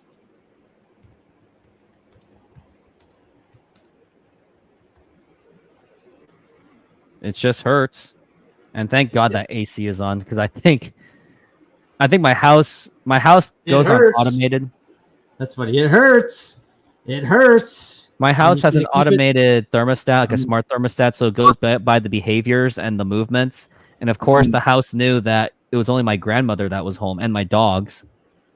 So they're like, okay, nobody needs the cool. Yeah. Okay, gotcha. Now here's the pitch. It hurts. And that is a strike. I'm gonna bury it down. I'm gonna keep it down there. And Zach McKinstry takes it for a strike. And in about 15 minutes, I will be going solo. And now we're looking at the 0-1. And here is the pitch. And that is a foul ball. That is going to be strike 2. That's funny, Sid. That's funny. You're probably right, though. They probably are talking about which restaurant they're gonna meet up after the game. No, they're gonna have a nice little birthday party that they did last. You want to go to Red Robin? Yeah, let's go to Red Robin. You gotta check out when you come back to Washington. Check out Jimmy Max in Renton. It's basically Red Robin on steroids. I've been to Jimmy Max in Renton. Isn't it good? It's all right, man. It gives you a food coma, doesn't it? There was a place in Auburn that was like Jimmy Max. Oh man, what's the name of that place? Be curious to know. 0-2, and that is up high for a ball 1-2. It was like one of those themed restaurants, kind of like a Western themed restaurant. Oh man, not the Texas Roadhouse. It was called something else. Texas Roadhouse is kind of corporate, isn't it? Though. Yeah, but it's not. 1-2. It's not Texas Roadhouse. Paul Hahn, you know what? Oh, same price range as Robin's? Probably not. Probably not. But you get more value out of it than Red Robin. Red Robin is not what it used to be. Their steak fries aren't even that good anymore. Crazy thing is, last time I went to Red Robin was in November in the 2-2. And now here's a fly ball to center field, and that is going to drop in for a base hit. 2 runs are going to score, and the Tigers are going to lead 3-0. Yep. Fastball again. Good thing you're getting out in about 14 minutes, because I don't know if you want to watch the rest of this train wreck of a game. And it was a slider, but it somehow still ended up going right in the middle, and that was a meatball pitch anyway. I don't know if it's around, but it was right off of 15th. God, I can't remember the name of that restaurant, but it was kind of like it was like a sports bar-ish, but it had a Western theme. God, I can't remember the name of that. Right off of 15th, right there across the street from the Applebee's right there. I can't remember. But anyways, that's the ball game, though. So top of the 5th, they've already brought in 3. The Mariners are going to have to do some work to get back into this game. And, Brian Wu is now just... I could really use a don't quit your day job situation for a game like this. So my clients aren't available when the Mariners suck, but when they're on fire, they magically appear. Yeah. So another reason I need the Mariners to be good. Well, the interesting thing though is it's like, I was wondering if the Tigers were going to be able to the second time through against Wu, whether or not that Wu was going to be able to keep his form. And sure enough, 1-1. When you leave fastballs strike 2 like that, you're just asking to be clubbed. And he has been getting clubbed, no doubt about it. Yep. This is absolutely torturous to watch. The 1-2. I want to hear some Boo Birds, man. This is unacceptable. I want to see. Dial in. That's funny. I want to see. Unfortunately, I want to see beers being thrown on the field. Unfortunately, I hate to say it, but I do. The pitch. I know that's bad sportsmanship, but when you have the Mariners playing this at a frustrating level, no, it wasn't. It does give me those kind of feelings. Like I want to say, like I was gonna say, like FX McCrory's, but that's not right either. Yeah. Oh, FX McCrory's was amazing. I can't believe they closed. The owner was cool too. Best. I got to know the owner pretty well. Yeah, looks like they're saving Munoz and Yimi one more day. Yep, they are. The 2-2. Yep. And a swing and a miss, strike 3. And honestly, I would not even clap at that at all. I just do a dead silence. Well, it's a big out. There it is. So yeah, Fastball Brian at the top Wu of the zone. really did leave those so Yep. easily. But there's the thing, like you can't. Yes, Brian Wu should have not pitched like that, but when the offense doesn't do that well, mistakes are going to be bound to happen because you can't pitch perfect forever. That's exactly right. When your offense is not going, every starter has to go out there and pitch like it's like they have to pitch perfectly. And sometimes the ball just happens to slip like oopsie. And we because were of the talking stress. about we were talking about how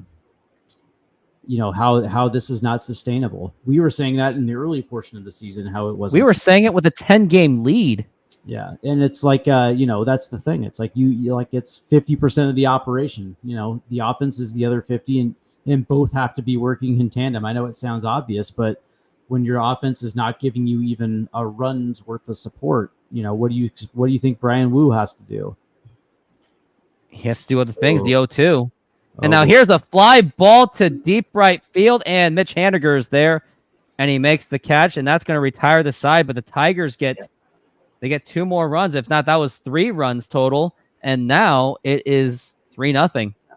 Well, that's funny. Sid Rock says, swept by the Angels, and now Tigers is not a World Series team. So much talent too, and it's like, yeah, and now we have to talk about accountability. Who's going to be held accountable? You can't justify bringing back Dipoto or Service and Hollander. Yeah, when they fail to make the playoffs, you can't justify bringing Service back. Like if you're going to keep Dipoto, fine, but you got to fire Service. He cannot be retained. But because I really do think that Mariners have been just one good decision away from either having a 5-game lead. Mariners were even one good decision away from possibly making it to the World Series in 22. Yeah. Maybe someday I'm going to make that butterfly effect video about what happens if Robbie Ray didn't pitch. That will take a hell of a lot of research, and that's probably going to take a lot of years to go by for me to make a video like that. All I know is I don't think it's going to take you that long. But I'll say this though, that with the expectations that were riding high after last year's disappointment, you gave them this season as a get back year, and not only did they blow a 10-game lead in the division mid-season, but you missed the playoffs altogether. Somebody has to be held accountable for it. And you're not going to fire players because you're not going to fire Julio. Your manager has to go. In a perfect world, your entire front office goes to, and they bring in somebody who's going to take this core, add to it, and get to a World Series. Because we are in the fears that this team could be 90s Mariners 2.0. And I remember when the Mariners were unloading after 2018, I was actually 100% in support of that. I was like, okay, fine, let's do it. And now look where we are. The pitch to Mitch Haniger. The only bad thing about the purge was I was hoping that they traded Mitch Haniger and Kyle Seager because Mitch Haniger's value was pretty high at the time. It should have been at least somewhat decent. The pitch to Haniger. And now here is ground ball to shortstop, throw to first in time. And you were saying? You gotta sell tickets even during a rebuild. So you got to keep certain guys around. Mitch I'll say Haniger, this though, Kyle Seager. my biggest fear though is if you bring in a new general manager, he's going to want to blow it up and start over again. You know what I mean? And for a team that has not been to a World Series in nearly 50 years, I don't think this fan base will take another rebuild. But that being said, though, it's like I wouldn't think they would, just considering the core. The core is just too much. It's too strong right now. It's too stacked. There's nothing to blow up, and plus, you can't really get out of Julio either. Right. So what I would do is this offseason, I'm shopping for a third baseman. Number one. Second baseman. I'm shopping for a new shortstop. And we're looking at a 2-0 for Josh Rojas. A new second baseman. Again. It all depends, right? It all depends because he's got an option. So if Polanco finishes the season strong, they have that club option to pick it up. And so it all depends on Polanco. For Polanco, it's all about how. I don't think they're going to pick up the option. Well, it depends on how he performs these next 2 months. I just don't think he will anyway. I don't think he won't perform because he can't. Right. So he's a broken player. I think he's washed, but that's just me. And you're looking for a right fielder. 2-1. Yeah, that is a 3-1. You know, I really want to go back to my Jorge Polanco video, and I want to see what my reaction was, just so I can say, "Ooh, I'm eating my words." I did at least say, "Yeah, but he does have the injury concerns, though." You know, I think I did point that out. Yeah, I mean, but that's the thing is, if he finishes strong, I can see him picking it up. It's one less position you have to fill. But and now here's a fly ball to right field, and that's not going to get it done. And all the Mariner fans are going to be like, "Oh, but the Marine layer." It's like, no, you just suck. Yeah, and then of course they're looking for a right fielder. The question though is going to be Mitch Garver. He's got another year, right? 2 years. So what? No, it was only a 2-year deal. Oh, the other one was like a team option, wasn't it? No, because there was a third year in there. It said it was like a mutual option. I could have sworn it was just a 2-year, $24 million deal. Let me double check. So and now here is the pitch, and that is a strike. Yeah, it was a 2-year, $24 million deal. Let's see, he's a free agent after 2025. So the question is bring him back. Swing and a miss, strike 2. They have to bring him back. So he's basically going to be a very expensive Tom Murphy. Well, that's the thing. It's like, are you going to give $12 million to a backup catcher? Or are they just going to let him, like, depending on how they fill third base and right field and second base, you know, or are you going to bring him back as a DH again and put him in a lineup that's a little bit, you know, that's a little bit better. So he's not carrying the offense. A ball. What do you think they would Bobby Bonilla the contract? The $12 million. I don't think they can at this point. Maybe they could restructure it and defer, but you know, the player has to want that. Well, the player is going to have to want to do it, and they have to negotiate at an interest rate to make that worth. Right, and I just don't think that at this point, with 1 year left, I don't think Garver's going to do it. He's going to be like, nope, $12 million, let's go. For me, so to me, it's the entire franchise strategy on focusing on pitching so much more than hitting it so demoralizing. Well, yeah, the one thing I was saying this afternoon on my show, that the thing with Jerry Dipoto is that he covets roster flexibility. And what does that mean? Well, you're not going to sign anybody to a 5-year contract. 2-2. And that is going to be popped up, and Dylan Moore knows that he's out because he kind of threw his bat. Yeah. Right fielder is there. He makes the catch, and that's going to retire the side. What do you think of not firing Scott Service, but just having him do something that isn't management? Do you think he's... No. But we did talk about this morning. Yeah. No. If you're going to fire him, he's out of the organization altogether. No more Scott Service. Not even in an advisory role to the GM. He's done. That's it. Like, Justin Hollander's going to go too. Yeah, he's not like some coveted Mariner manager. He's not Lou Piniella. I don't care if he's been around here for 9 years. He's fucking dog shit.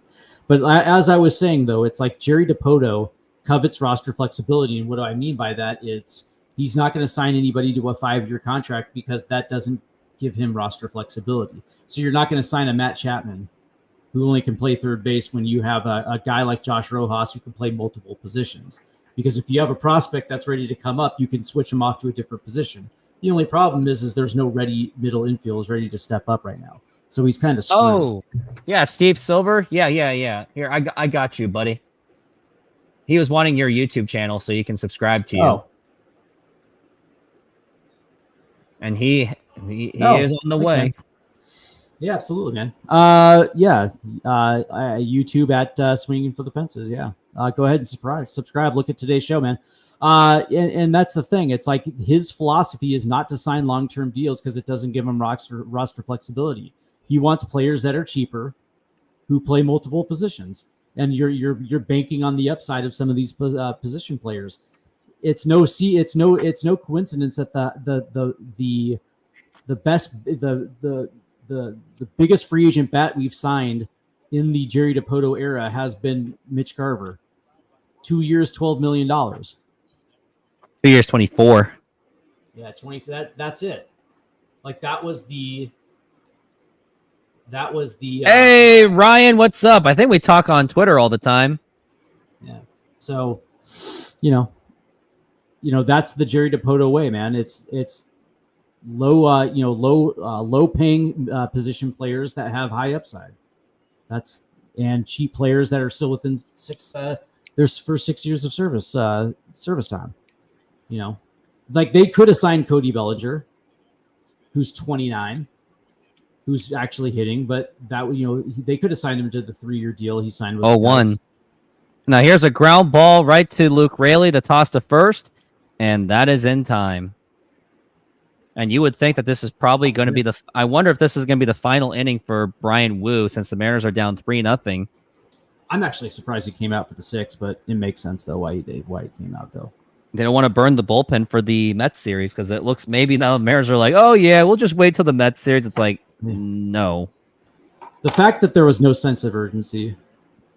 There was no sense of urgency last night. Yeah. The fact that they're playing like they're 10 games up in the division is just absolutely retarded.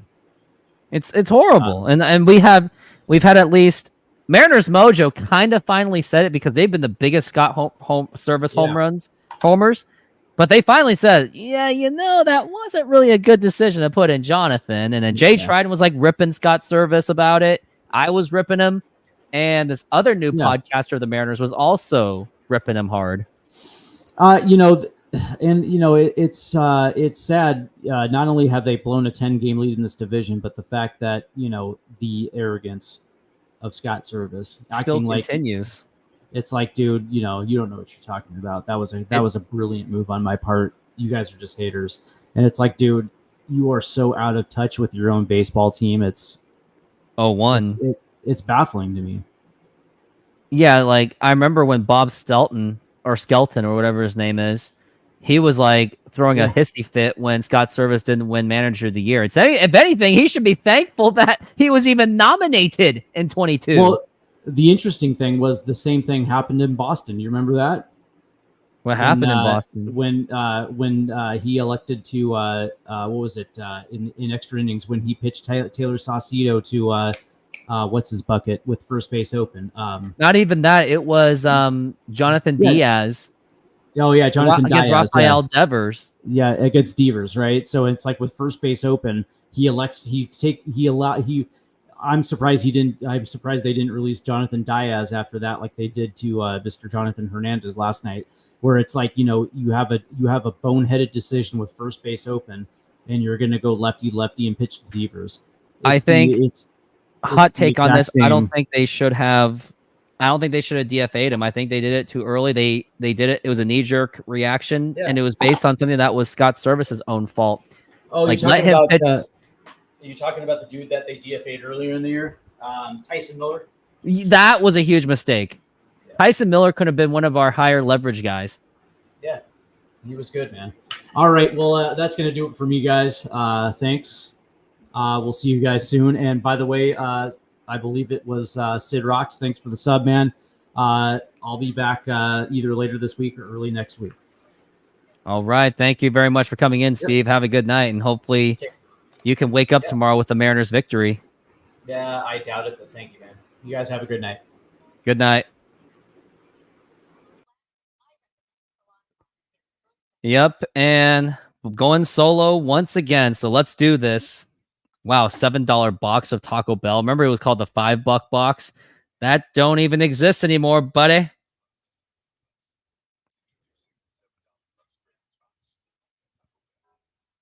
And now the Mariners are in absolute trouble. It is 3-0. And also, if you guys can hit that donation, if you know what, help this channel. If the Mariners can't help, if we can't help the Mariners, you can help my channel by donating to the channel, either by the YouTube super chat or my Venmo account. And here is my Venmo if you want. And also here is there's my donate to Rooftop Sports, and there's the QR code as well if you would like to help support this channel in any way. Why not give money to the Rooftop Sports than give money to a failing baseball team that's losing to a bad team. Now here is Robles, and he takes a big hack and swing, and that is a swing and a miss. 0-1. It's almost like the Mariners just have no sense of urgency anymore. And now we are looking at the 0-2, and now here 0-1 is a pitch, and that is going to be popped up, and that is going to be easily caught. And this is the most uninspiring baseball Mariners offense that I have ever seen. Like, it's just absolutely embarrassing to watch. Like, it's just really tough to watch when you have very uninspiring baseball being played at this time.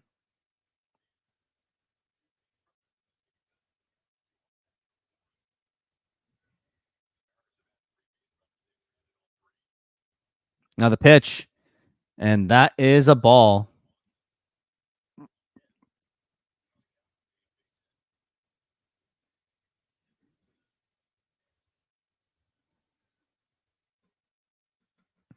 And now we are looking at the 1-0 count to Luke Raley. And now here is a fly ball to deep right field. Is that going to be enough? And that is gone. That is a home run to right field by Luke Raley. And the Mariners get on the board to make it 3-1. What a blast by Luke Raley. I thought there was going to be a robbed home run on that one, but the Mariners hit that home run, and maybe this could be the inspiration. Maybe this could be the spark plug to get this offense going. What a hit by Luke Raley, and I believe that is home run number 14. Oh, Steve Silver, if only you were there to see the action for that.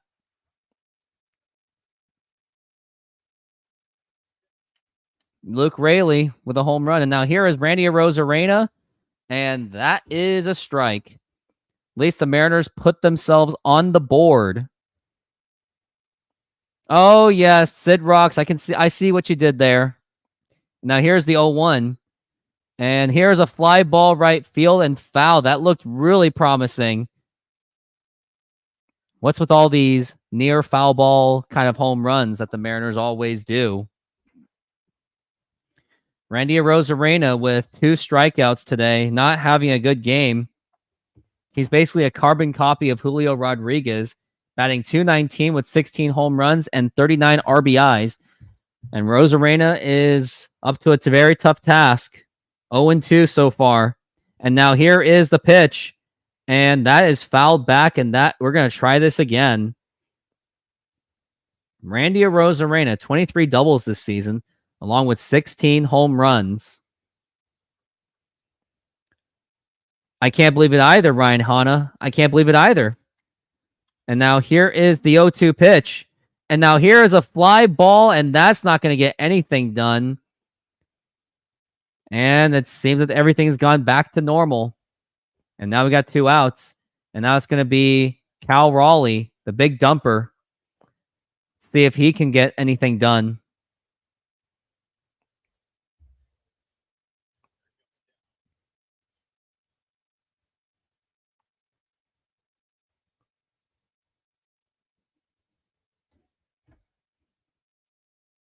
And now here is Cal Raleigh up to the plate. He homered yesterday, the pitch. And that is a ball.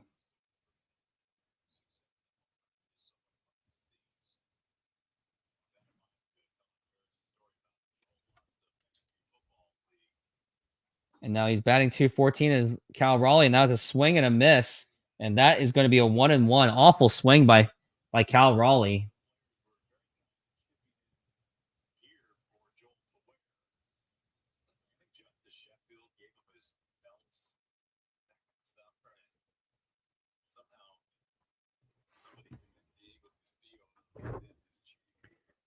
Cal Raleigh 2 for 9 in this series. Really got to get it going. Would like to see a home run on this one. And now here is the pitch. And that is foul tipped.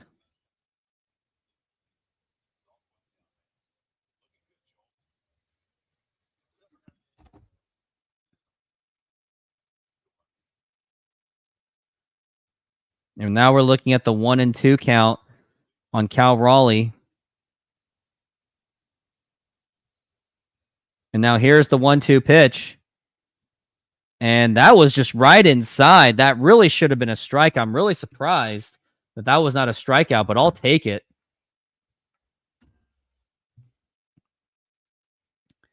That really should have been a strikeout, but luckily it wasn't. Looks like the umpire is trying to give the Mariners some kind of mercy. And now the 2-2 pitch and a swing and a miss, strike 3, and that is going to retire the side.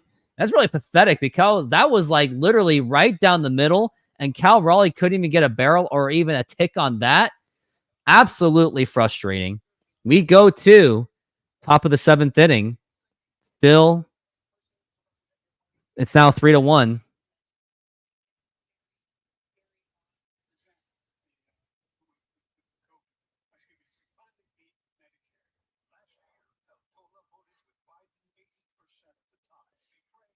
And now I'm going to show... Are you looking to optimize your office, studio, or man cave? The Glance LED ticker may be for you. It is a customizable LED display providing real-life sports scores, stock prices, crypto, the news, and even the weather. Use my promo code Rooftop Sports to get 10% off the purchase, and thank you. And use that promo code.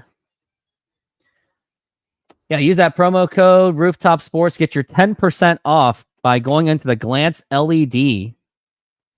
And here is the promo code. And go get yourself one of those Glance LED things so you can keep track of your stocks or sports scores or even news. You name it.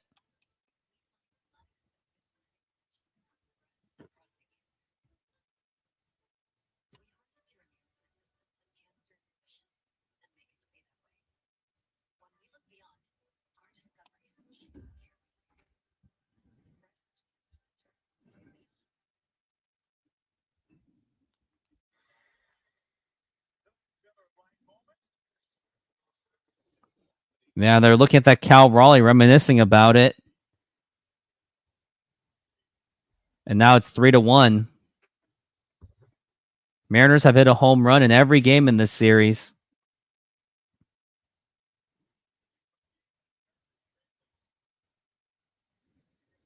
And Brian Wu is surprisingly going in the 7th inning.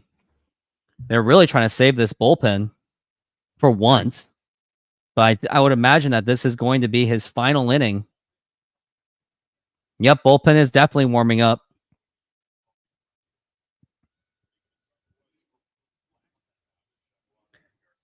Charguan Garcia. Garcia, the man who should have pitched last night. And now the pitch. And bad frame job by Cal Raleigh. There wasn't really much to frame on that one. And that's going to be a 1-0 count to Malloy. He is 1 for 2 with a single, and he scored. And now here's the 1-0. And now here's a ground ball right to the shortstop, Dylan Moore. Throw to first, and it's in time. Shoehorning Garver when they have Canzone on the bench, despite a white hot rehab stint, would be peak Scotty ball. Oh yeah, I don't know. Nothing's really gonna fix this team. Like, I don't even think Vlad Jr. could have fixed this offense one bit. Alexa, turn on the lights. And now here is another pitch. And now here is a line drive, and that is going to be a base hit to right field. And Tigers have a man on base right now. That is Parker Meadows, and he has been absolutely on fire.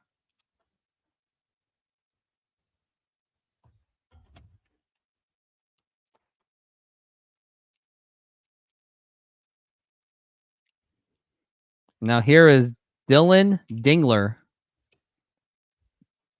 up to the plate. Now here is the pitch, and that is a strike.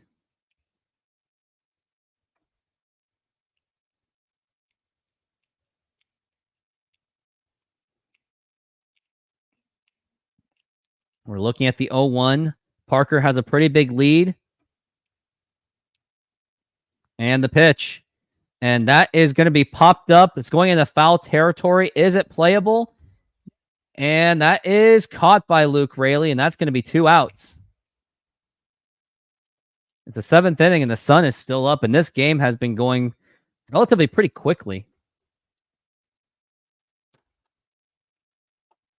Dirk Diggler Trying to make something funny, aren't you? Tigers are throwing nobody in the bullpen. McKinstry is up to the plate.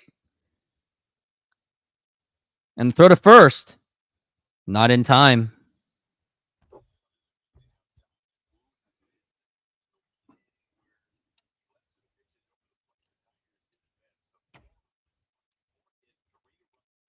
Yeah, Brian Wu has been dominating with the exception of the one inning. And that was the last inning. The pitch.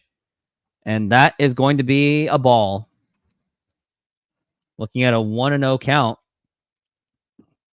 84 pitches for Brian Wu.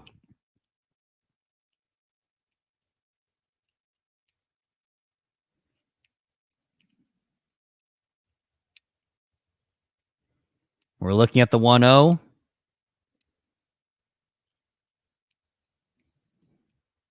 And the pitch. And that is going to be missing again for a ball. 2-0 for Zach McKinstry. He does play a little bit better against the righties than he does against the lefties.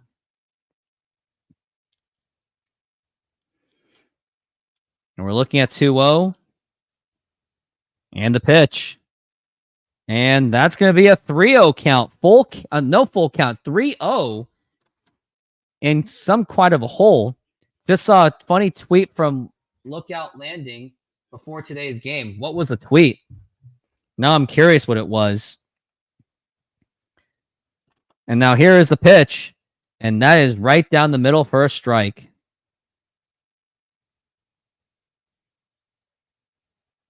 What did Lookout Landing exactly say? Service said he watched an hour and a half of the video of Tigers relievers to get a handle on today. Wow.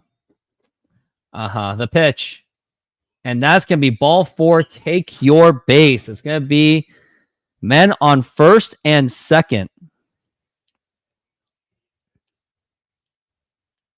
Brian Wu is at 88 pitches right now. And looks like Scott Service is coming out. And again, I do not agree with this decision. Now you're just going to be wasting your bullpen away. And I would not give him a standing ovation because the Mariners are losing. And let's see if they give him a standing ovation. He did go 88 pitches.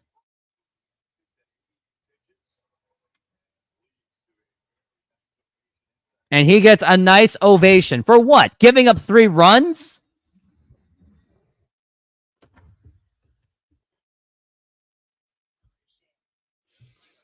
And our friend Steve Silver says, where is the sense of urgency from this baseball team? You know what? I'm going to copy and paste it and then put it out here.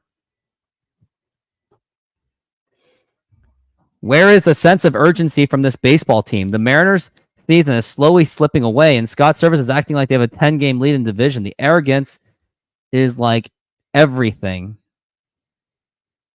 The arrogance to everything is good is beyond me. You play to win. Soft fans, very soft fans.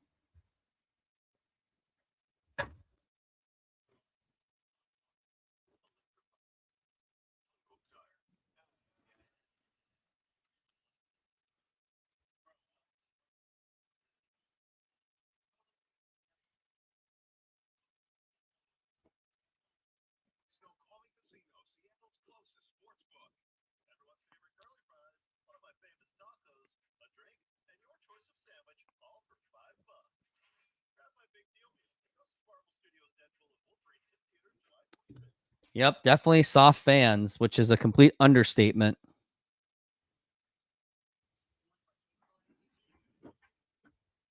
And this is why Mariners are never going to be where we would like them to be.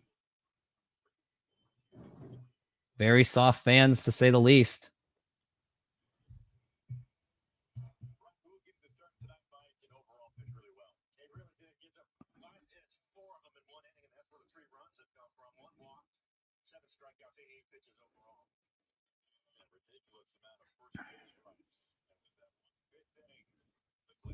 It was the 5th inning that really killed them.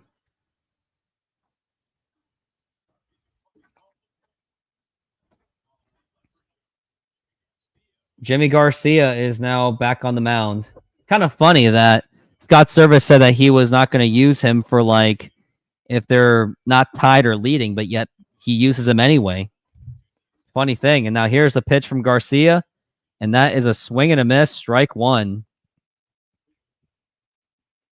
Another reason why I didn't want to put Jimmy Garcia is because if he gets out of this inning quick, Scott Service is going to find a way to yank him out anyway. And we're looking at the 0-1. And the pitch. Swing and a miss, strike two.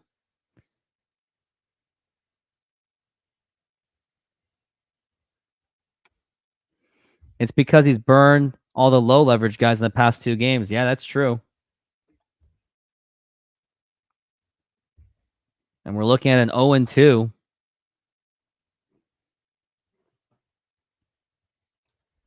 And now the pitch to Velade.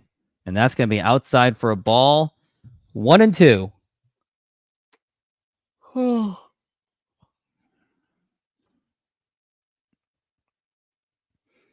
1-2 for Ryan Velade.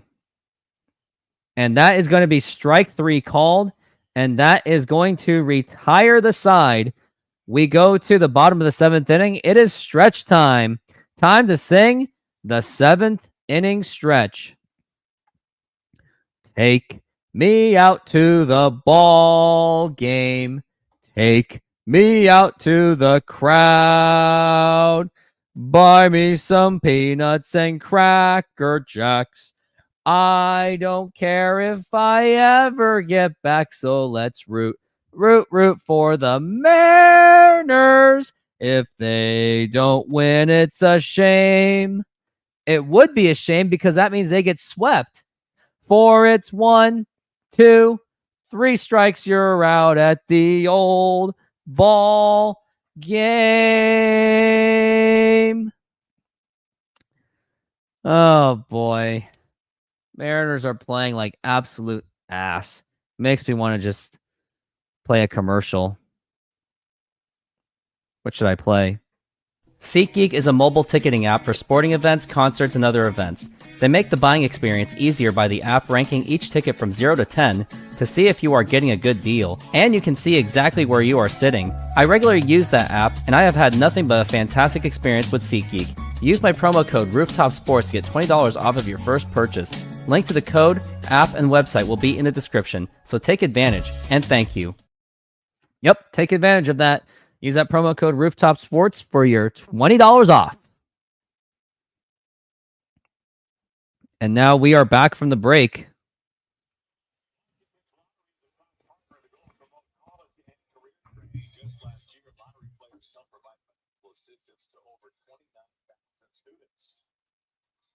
Yeah, but how much I have to pay him back? It looks like they're trying to get the fans rallying and going. Now here is Justin Turner, and Salmons is still on the mound. 58 pitches. Been pitching very well with the exception of that home run given up, but he's been virtually unstoppable. Now here is Justin Turner. And the pitch. That nearly got him. That nearly hit him. And that's going to be a ball one for Justin Turner.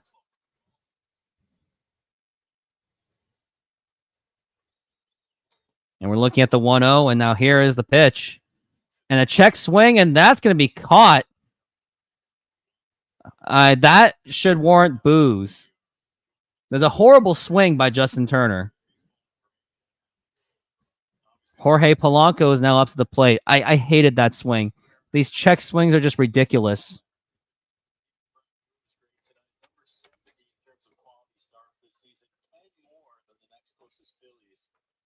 Just to think that Brian Wu is going to lose this game because Mariners cannot come up with any runs. And now the pitch. And that was a right down the middle, and somehow he could not even contact that.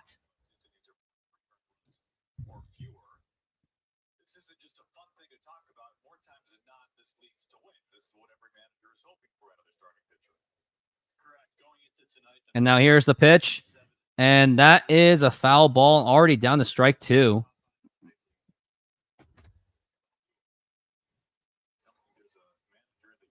It's like, how do the Mariners even have a division lead, for crying out loud? Because of the amazing starters. But that's not going to last forever. It's just absolutely unsustainable.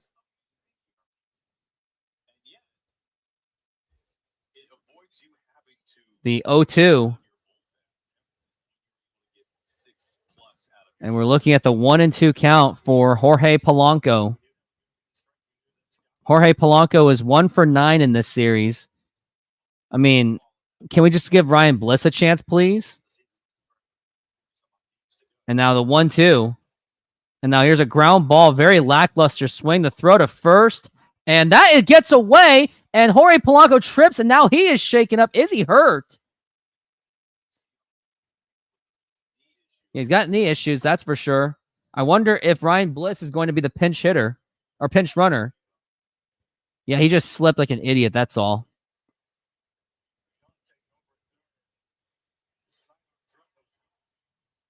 Yeah, if Polanco didn't trip on that, he could have gone to second base and could have put a runner in scoring position.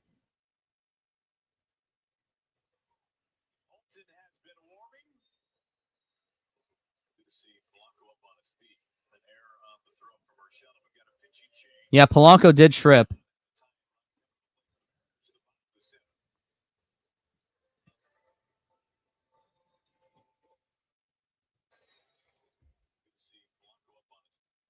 And now we are on commercial break at this very moment.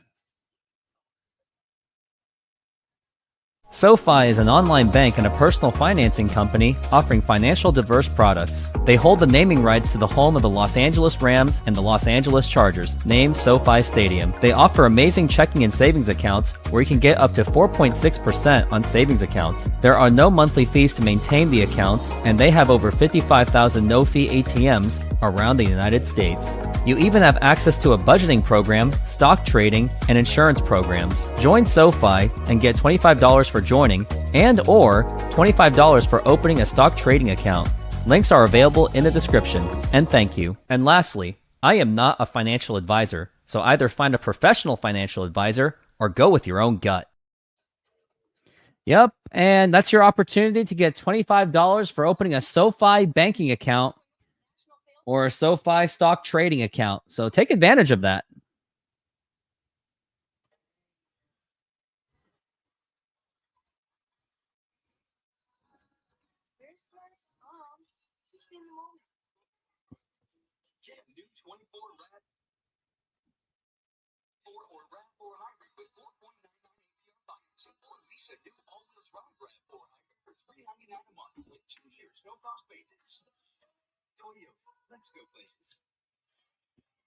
And now we are back from the break.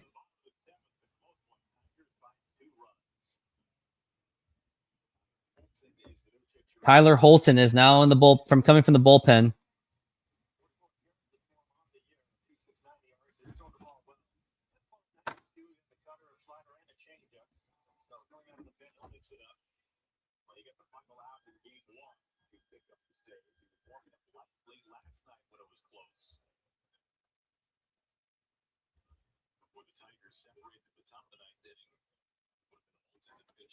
Tyler Holton is now with a 2.69 ERA. Mitch Haniger's going to have to step up big and see what he can do. I don't really expect much. And now here's the pitch. And that is low for a ball, 2-0. 22 scoreless inning streaks, tied for the longest active in the major leagues right now. So it's going to be tough to score against him.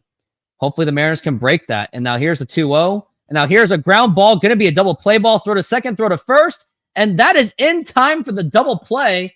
And where are the boos? The boos really should be well warranted on this one. I'm going to have to give you the boos, Mariners. Give me no choice.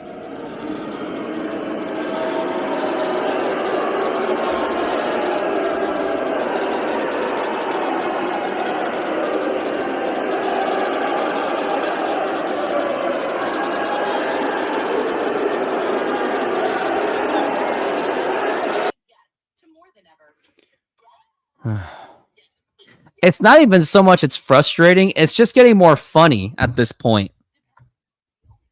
And also, we're going into the top of the 8th inning. Donate to this channel to help this channel grow by using the YouTube Super Chats or use my Venmo account. And here is the link to that if you would like to make a donation to that. It'll be Joseph Jung 2021. If you would like to donate to that channel or donate to the channel and help the channel in any way.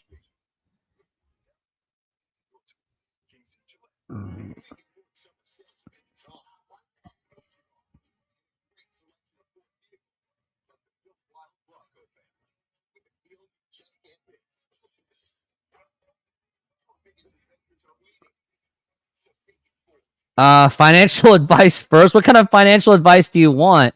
Here's a disclaimer. I am not a legitimate financial advisor, so please go with your gut and do your own research. They need to pass a team rule.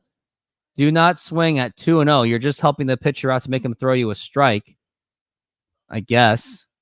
Sid Rocks, what kind of financial advice do you want? Even though I'm not your financial advisor.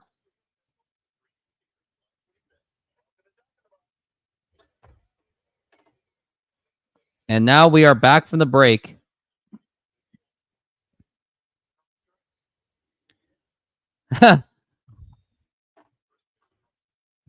Well, you can't open a free banking account.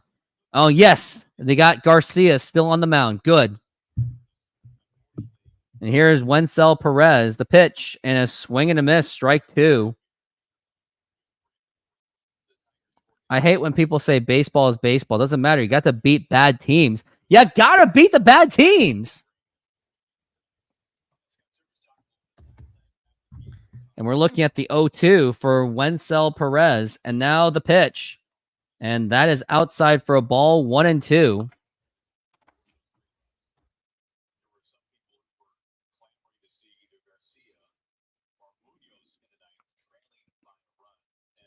And now the 1-2 pitch. And now here's a line drive, and that is going to be fielded by Rayleigh to toss to first.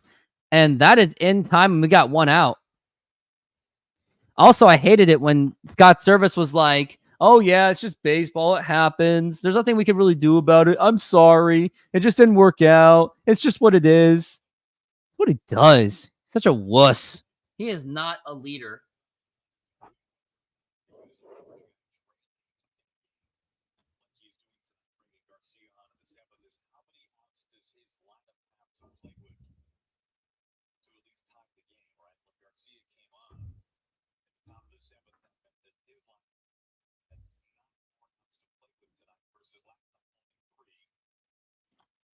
And we're looking at the 0-1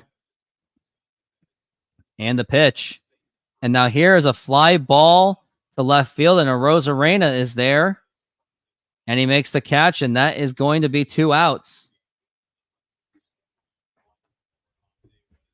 Garcia's only at 11 pitches. Honestly, I would have him pitch even 1 more inning after that if he gets out of it real quickly.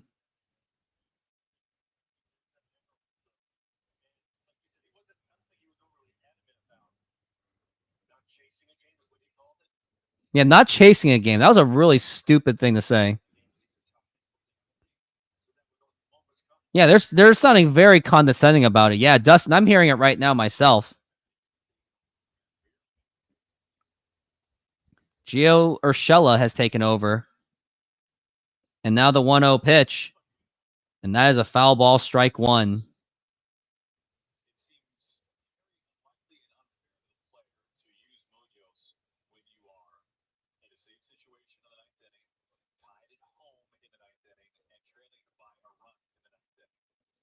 They're trying to say it's unfair to use Munoz. It's like, what are you talking about, Aaron Goldsmith?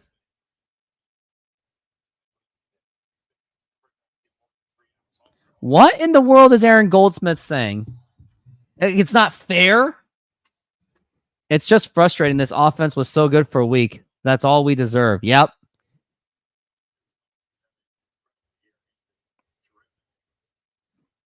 You had Jimmy Garcia.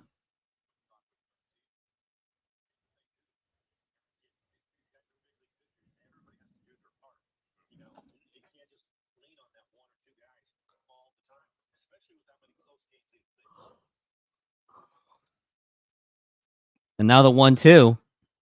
And a swing and a miss, strike 3. Gets out of the inning real quickly. And now we go to the bottom of the 8th inning. It is still 3-1.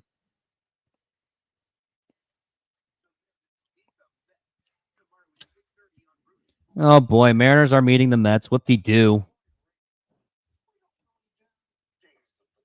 Right, but when Northern Quest started offering $4 food and drink specials plus bonus reward play on Thursdays, that caught our attention. They call it almost Fridays. Get it? Kind of like a running start to the weekend for people with jobs. Well, still, we should go, right? What day is today? Hang on. Join us for Almost Fridays every Thursday, only at Northern Quest.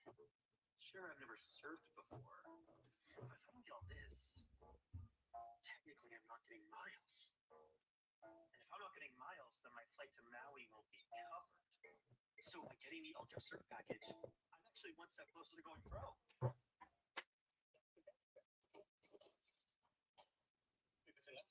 Go big or go home, right?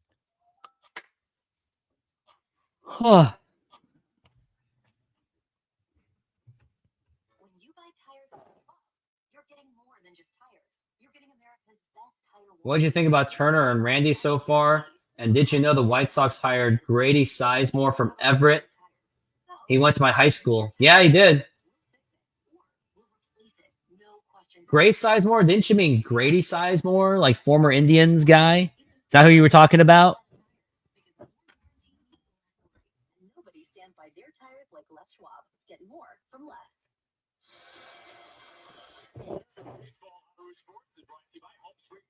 I think it meant Grady Sizemore. And Grady Sizemore was a great player for the Indians until like 2009 or more like 2008, and he just suffered horrible injuries.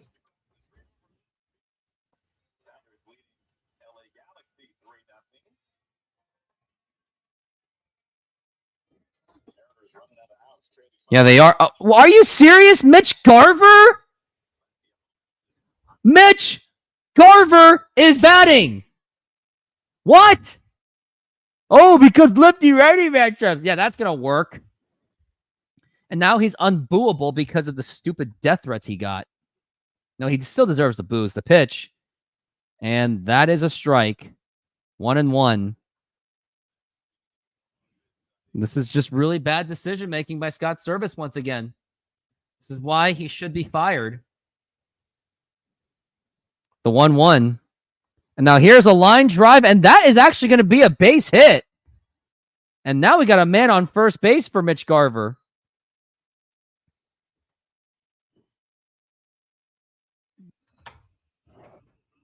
Mitch Garver got a hit. Pigs can fly. North Korea surrenders. Washington State elects a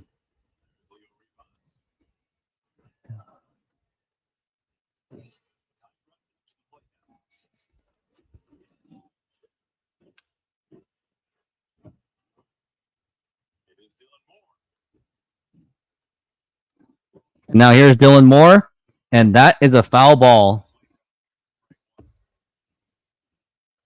And this is exactly what I said on Twitter X. Mitch Garver got a hit. Pegs can fly. North Korea surrenders. Washington State elects a Republican for governor. Texas goes blue. Now here's a ground ball.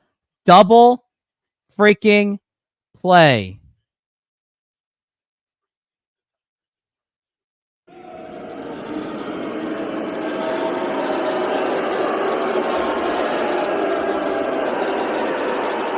Mitch Garver's heroics has just been completely just erased.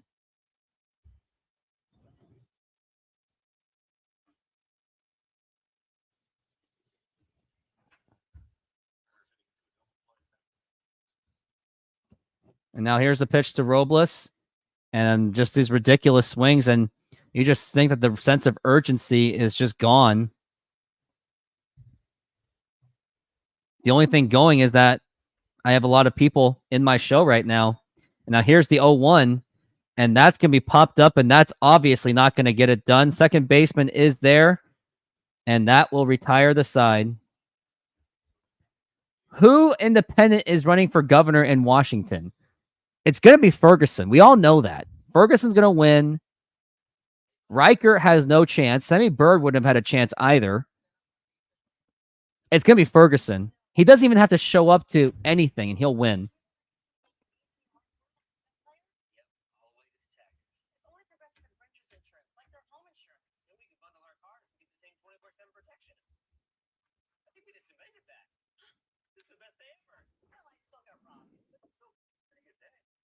Sports is now streaming on Fubo. Watch the Mariners and more of your local teams streaming live on all devices. Plus, over 350 I would honestly send down Moore. He's been bad too. Yeah. At this point, like, should the Mariners call up Cole Young? Maybe I'm going to put that in the polls right now, just for the craps and giggles.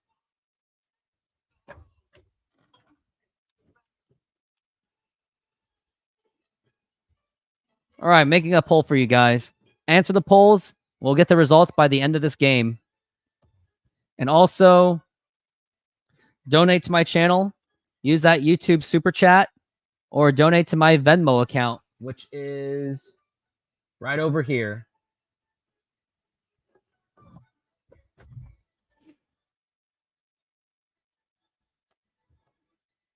It's just sad. Victor Robles has now pretty much just turned into a dinosaur.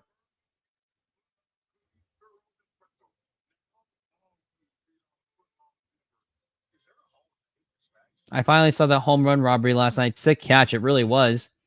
Moore has been with the Mariners long enough to refuse Miner's assignment. Dang. He'll call me crazy. I would even call up Colt Emerson. Could not be any worse. Colt Emerson's not going to do anything. Not when he's just an Everett player. So at this point, maybe call up Cole Young to see if he can be a spark plug.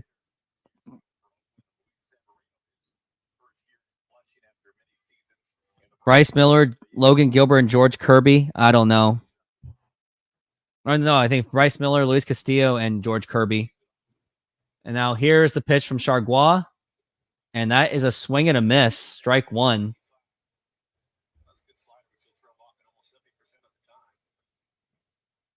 And this game is getting close to its end already.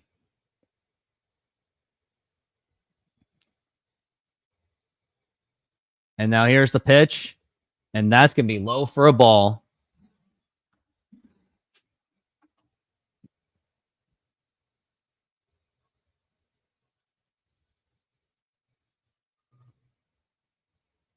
And now the pitch. And that is going to be low for a ball.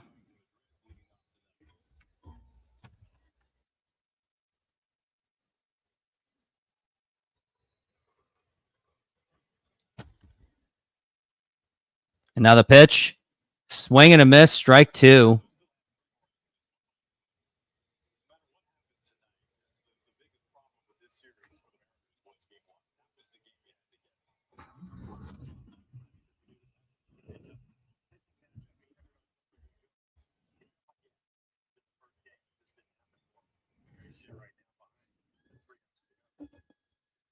Two and two count from Chargois. And now here is the pitch. And that is low for a ball. 3-2.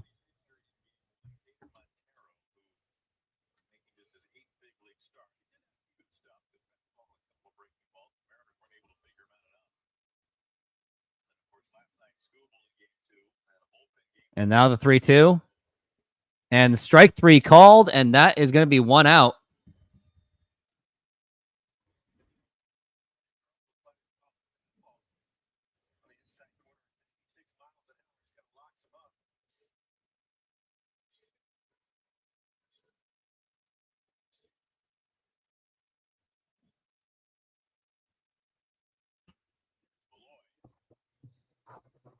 And now here's the pitch.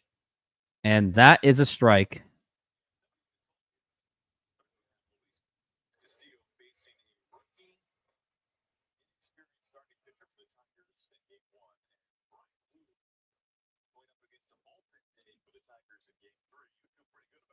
Oh, 1. Swing and a miss. Strike two. I'm amazed I still have viewers on this show.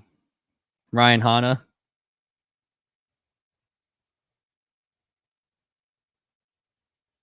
And now here's the 0-2. And strike three called. Another strikeout for Chargois. Very good outing by Chargois so far. And now we got 2 outs.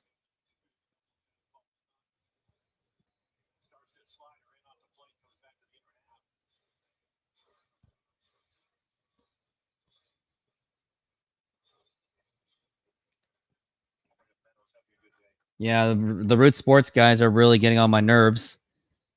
And now the pitch. And that is a strike. Chargois. Did I say Chargois? I meant Chargois. Okay, Chargois. Got it. And now we're looking at the 0-1. And now the pitch.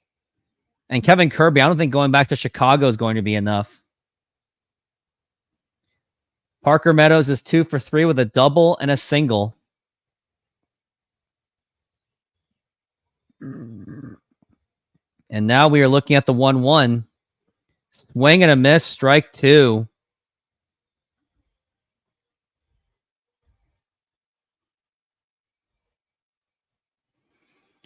This has been a very painful game to watch. But Chargois is pitching very well right now. And now here is the pitch. And that is low for a ball, gets away. And we're looking at the 2-2 count.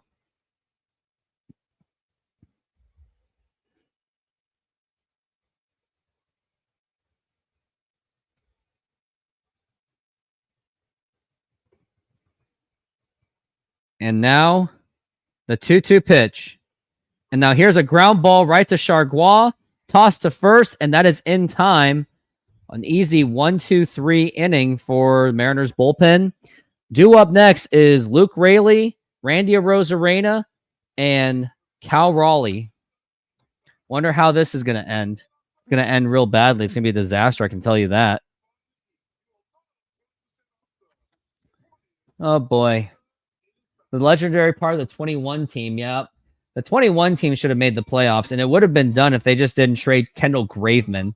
I thought that was an atrocious trade, just like when they traded away Paul Sewald for basically no freaking reason.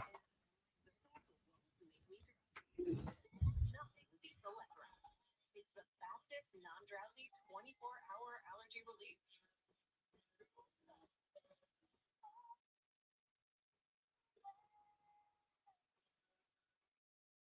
This summer is the perfect time to get away with a great deal on your favorite Hyundai models.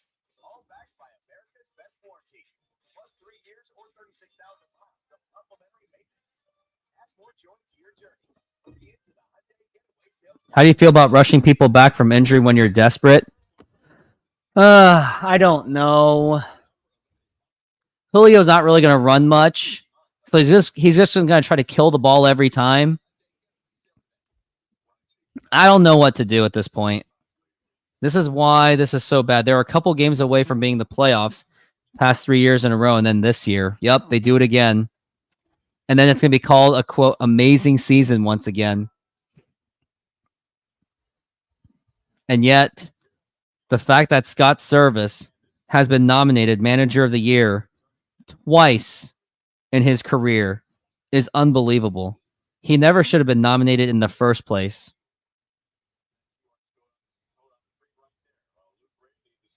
Luke Raley hit that home run in the 6th inning. Yep.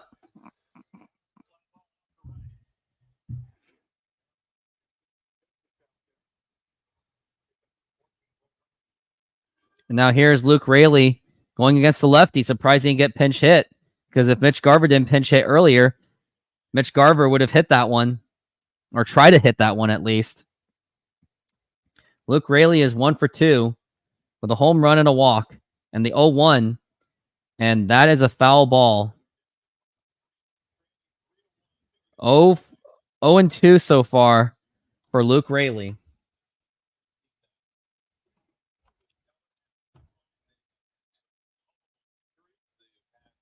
And the 0-2.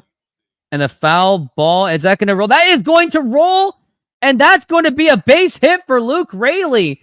It was an accidental check swing. Like, oops. And it went down the line. Stayed fair. And now you got Luke Raley at first base. And now you've got Randy Arozarena up to the plate. And now you feel that there's an opportunity. Wait. To his credit, Scott should have won it in 22 because going from like 1,500 to 500 in the playoffs is crazy. Nah. Brandon Hyde should have got it from Baltimore. Yep, you really love that little oopsie bunt. Luke Ray is pretty fast for a big dude. And looks like we got some pitching change in the bullpen. Are you looking to optimize your office, studio, or man cave? The Glance LED ticker may be for you. It is a customizable LED display providing real-life sports scores, stock prices, crypto, the news, and even the weather. Use my promo code Rooftop Sports to get 10% off the purchase, and thank you. And use that promo code Rooftop Sports to get your 10% off if you want that Glance LED toy.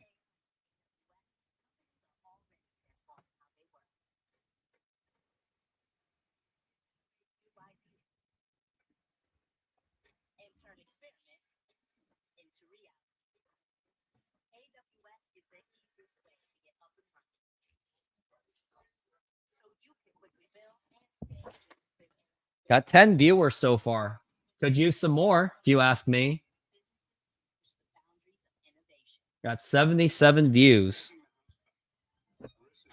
on this channel. Actually, on this video. Let's hope that the Mariners can really get it done. Randy Arozarena has a great opportunity to really do some damage.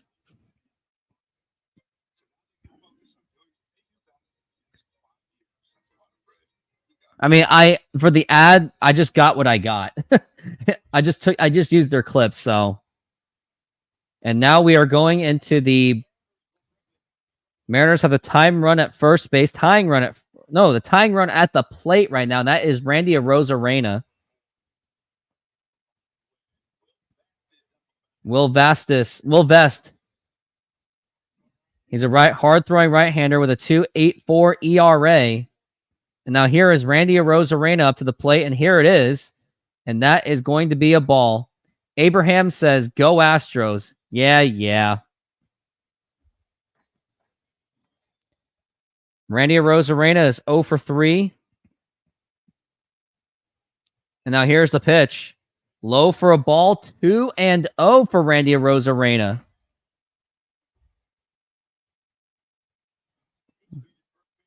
Luke Raley's got that speed at first base, so if he can get it in the gap, he might be able to score from first base. I would say a double play. The pitch, and that was right down the middle for a strike. That was his pitch right there, 2-1.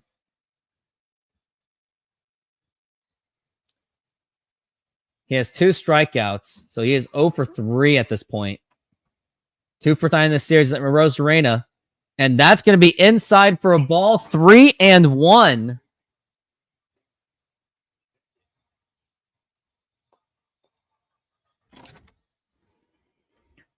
Arozarena strikes out more than the average hitter. And now we're looking at a 3-1 for Randy Arozarena. And now here's the pitch. And a foul ball. It was not right down the middle. It was in the inside corner. And he fouled it back. And now we're looking at a full count, 3-2. There's a foul tick and it hit the umpire. Hopefully the umpire is okay.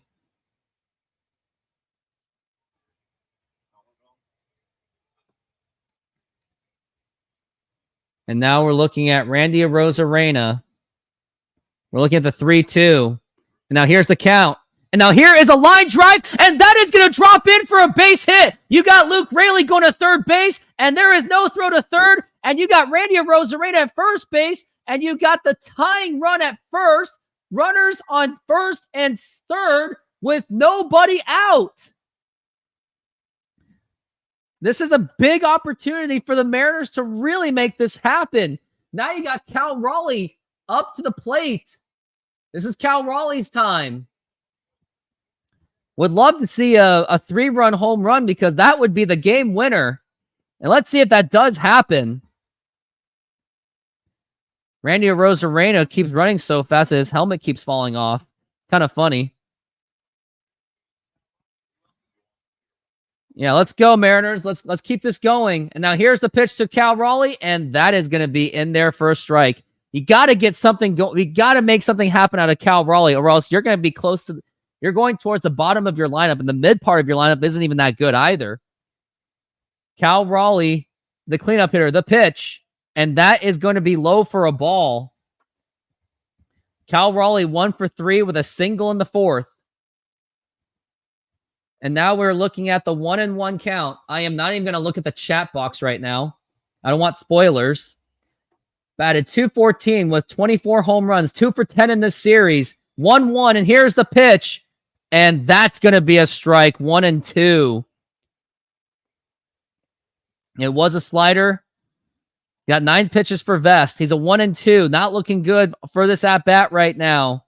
If I'm a Rosarena, maybe try to steal for second to prevent a possible double play. The pitch. And check swing. Did he go? He did not go, but he shouldn't have check swing at that. That was ridiculous. Really bad check swing by Cal Raleigh, but he got away with it. 2-2. And if you're in there, scream your lungs out. And if you're also there, put it in the chat saying big dumper, go big dumper, or say go Mariners, or whatever you can. And we're looking at the 2-2 count. 250 with runners in scoring position as Cal Raleigh with 46 RBIs. He has the opportunity to either tie this game or win this game or put it within 1. The pitch. And now here's a fly ball foul.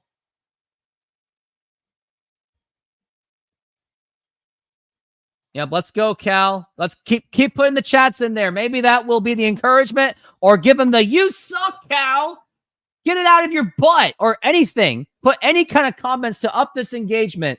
And now the 2-2 pitch, and a swing and a miss, strike 3. A horrible swing by Cal Raleigh, and now you got 1 out. And now you got Justin Turner up to the plate. Terrible swing by Cal Raleigh.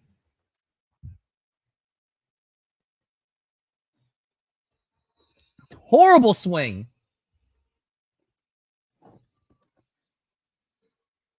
This is why the Mariners keep losing, because of ridiculous swings. And now you got Justin Turner, a chance to be the hero. Fans are up on their feet. And now here's the pitch. Up high for a ball, a 97-mile-an-hour fastball. Justin Turner has been struggling, including this entire series. 0 for 3 with a line out in the 7th. He's has 1 home run since that trade. And the 1-0, here it is. And that is outside for a ball, 2-0.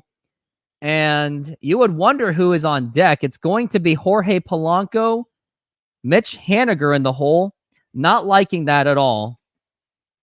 Justin Turner is looking at a 2-0 count. And now here's the pitch. And that's going to be in there for a strike. I am absolutely shaking on every turn possible. Mike Blauer saying that's no, I think he could have swung at that and could probably put it in the corner and go to the right side. We're looking at the 2-1 for Justin Turner. And now here's the pitch. And that is a foul ball, a bad pitch to swing. I mean, the Mariners are just chasing and trying to force it. Just let it come to you.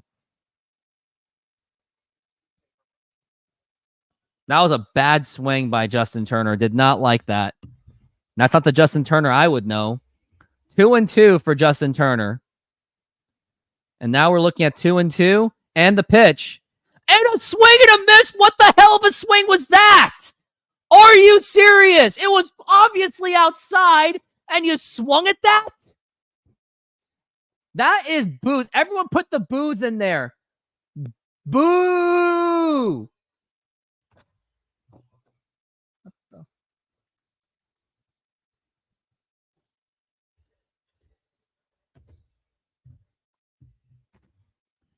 And now you got 2 outs. You had runners in the corner, and it would take an absolute miracle for the Mariners to win this game. I'm almost tempted to donate my entire YouTube earnings if the Mariners win this. And now here's the pitch, hence the almost tempted. On deck is going to be Mitch Haniger if Polanco can survive. We're looking at a 1-0 count so far. He's batting .255 with runners in scoring position. And now the 1-0. And that's going to be a 2-0 count on Jorge Polanco. We're looking at the 2-0. It took 4 pitches to cause the error. He's kind of gotten on base twice. And now the 2-0 pitch. And that is a foul tick. Just this uninspiring offense that we are seeing. 2 strikeouts in a row with Cal Raleigh. Justin Turner with an atrocious swing. He swung at way outside. Both those swings were really bad. They were just trying to force it, which made no sense. Just let it come to you. But they're constantly forcing it. We're looking at the 2-1 right now. And now here's the pitch. Literally a meatball pitch, and just ridiculous that Jorge Polanco doesn't even swing at that. That was that one should have been swung at. No excuses there. Now the 2-2 down to the final strike. And the 2-2 pitch and a foul ball. Once again, a really bad swing.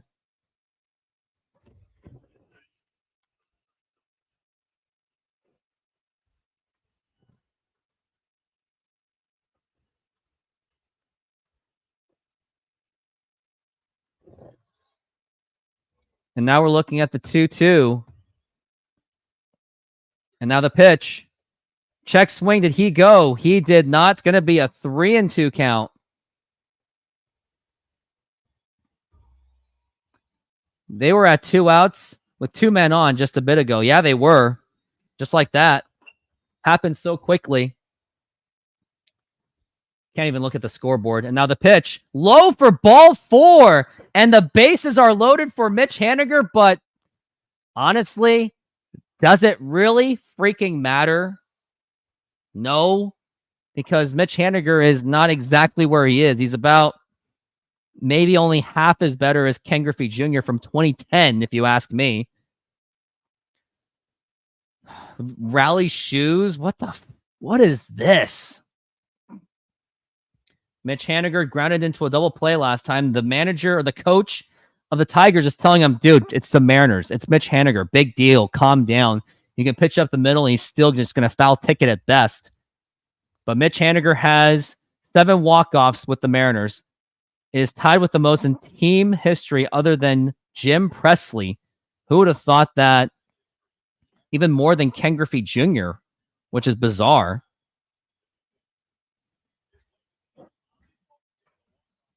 This is a great opportunity for Mitch Haniger to be the hero, to prove those haters wrong. Although he's played better slightly in the second half. And the pitch. Outside for a ball, and that is going to be ball 1. Whoever is on deck, it is going to be Josh. No, it's going to be Luis Rivas, whatever his name is. And now the 1-0, Leo Rivas, the pitch. And that is a strike. A grand slam would really be nice, because Mitch Haniger would be the hero for that. He might be immortalized. Not so sure about that. And now the 1-1. And that is strike 2, a really bad swing and a miss. I mean, the swing, it was a good thing to swing, but he somehow just keeps whiffing it. And now they're down to their final strike. Once again, the Mariners are. They're in survival mode. 3-1 against Detroit. It really shouldn't have gotten to this point, but it is. And now we're looking at the 1-2 pitch, and that is a foul ball. He was really trying to pull it to the right side. Mitch Haniger is a 208 hitter with runners in scoring position. It's almost like that you almost want someone else like Teoscar Hernandez to be in this situation. And now we're looking at the 1-2. And now the pitch. And now here is a line drive, and that's going to get right through for a base hit. And that's going to at least tie the game for sure. And Rayleigh scores, and a Rosarena scores, and everyone scores, and the Mariners have won the game. Oh my goodness. 3 runs, RBI by Mitch Haniger, and the ball game is over. What just happened? Oh my God. I can't believe I'm screaming through this. It was an error, went right through, it dropped in, and the Mariners have won the game. They avoid the sweep against the Detroit Tigers, and that is the franchise record for walk-offs, most in history. That is number 8. He has passed Jim Presley, a record that was held for nearly 40 years. And just at a blink of an eye, Mitch Haniger hits a walk-off. It was arguably a double. I don't know what it is, but I don't care what it was. I thought it was going to end with a diving catch, and it ends with a walk-off job.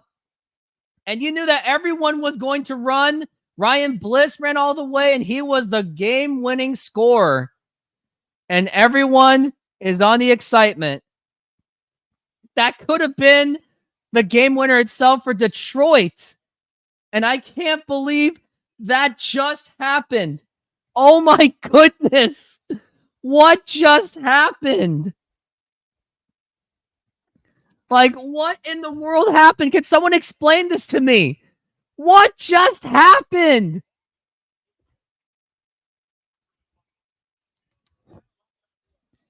I don't know what else to say.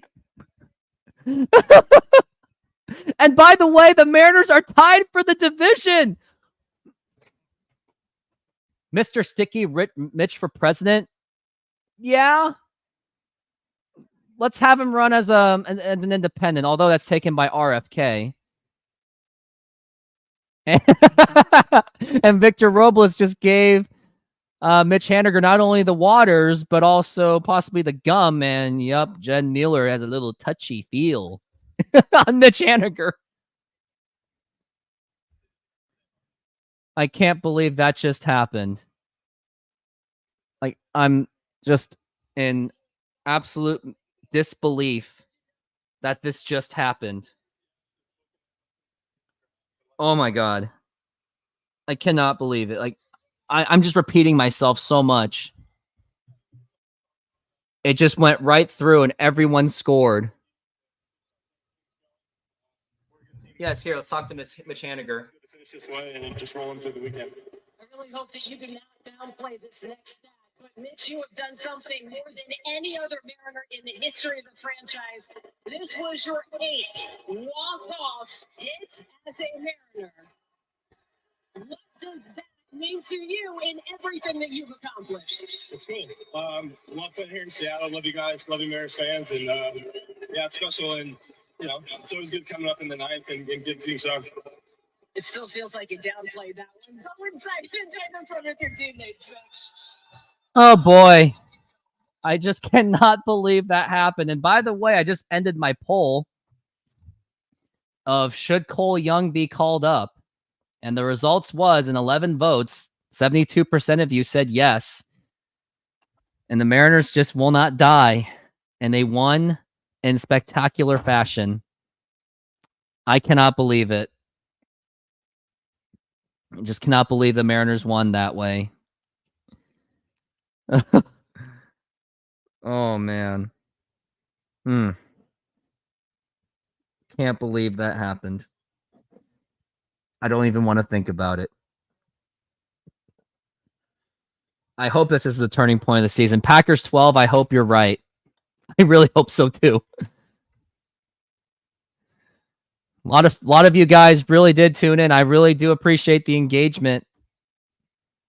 And I just covered what went from a really boring offensive game for the Mariners to a very thrilling ending. Nearly ended on a diving catch by the Tigers. But it was a choke job.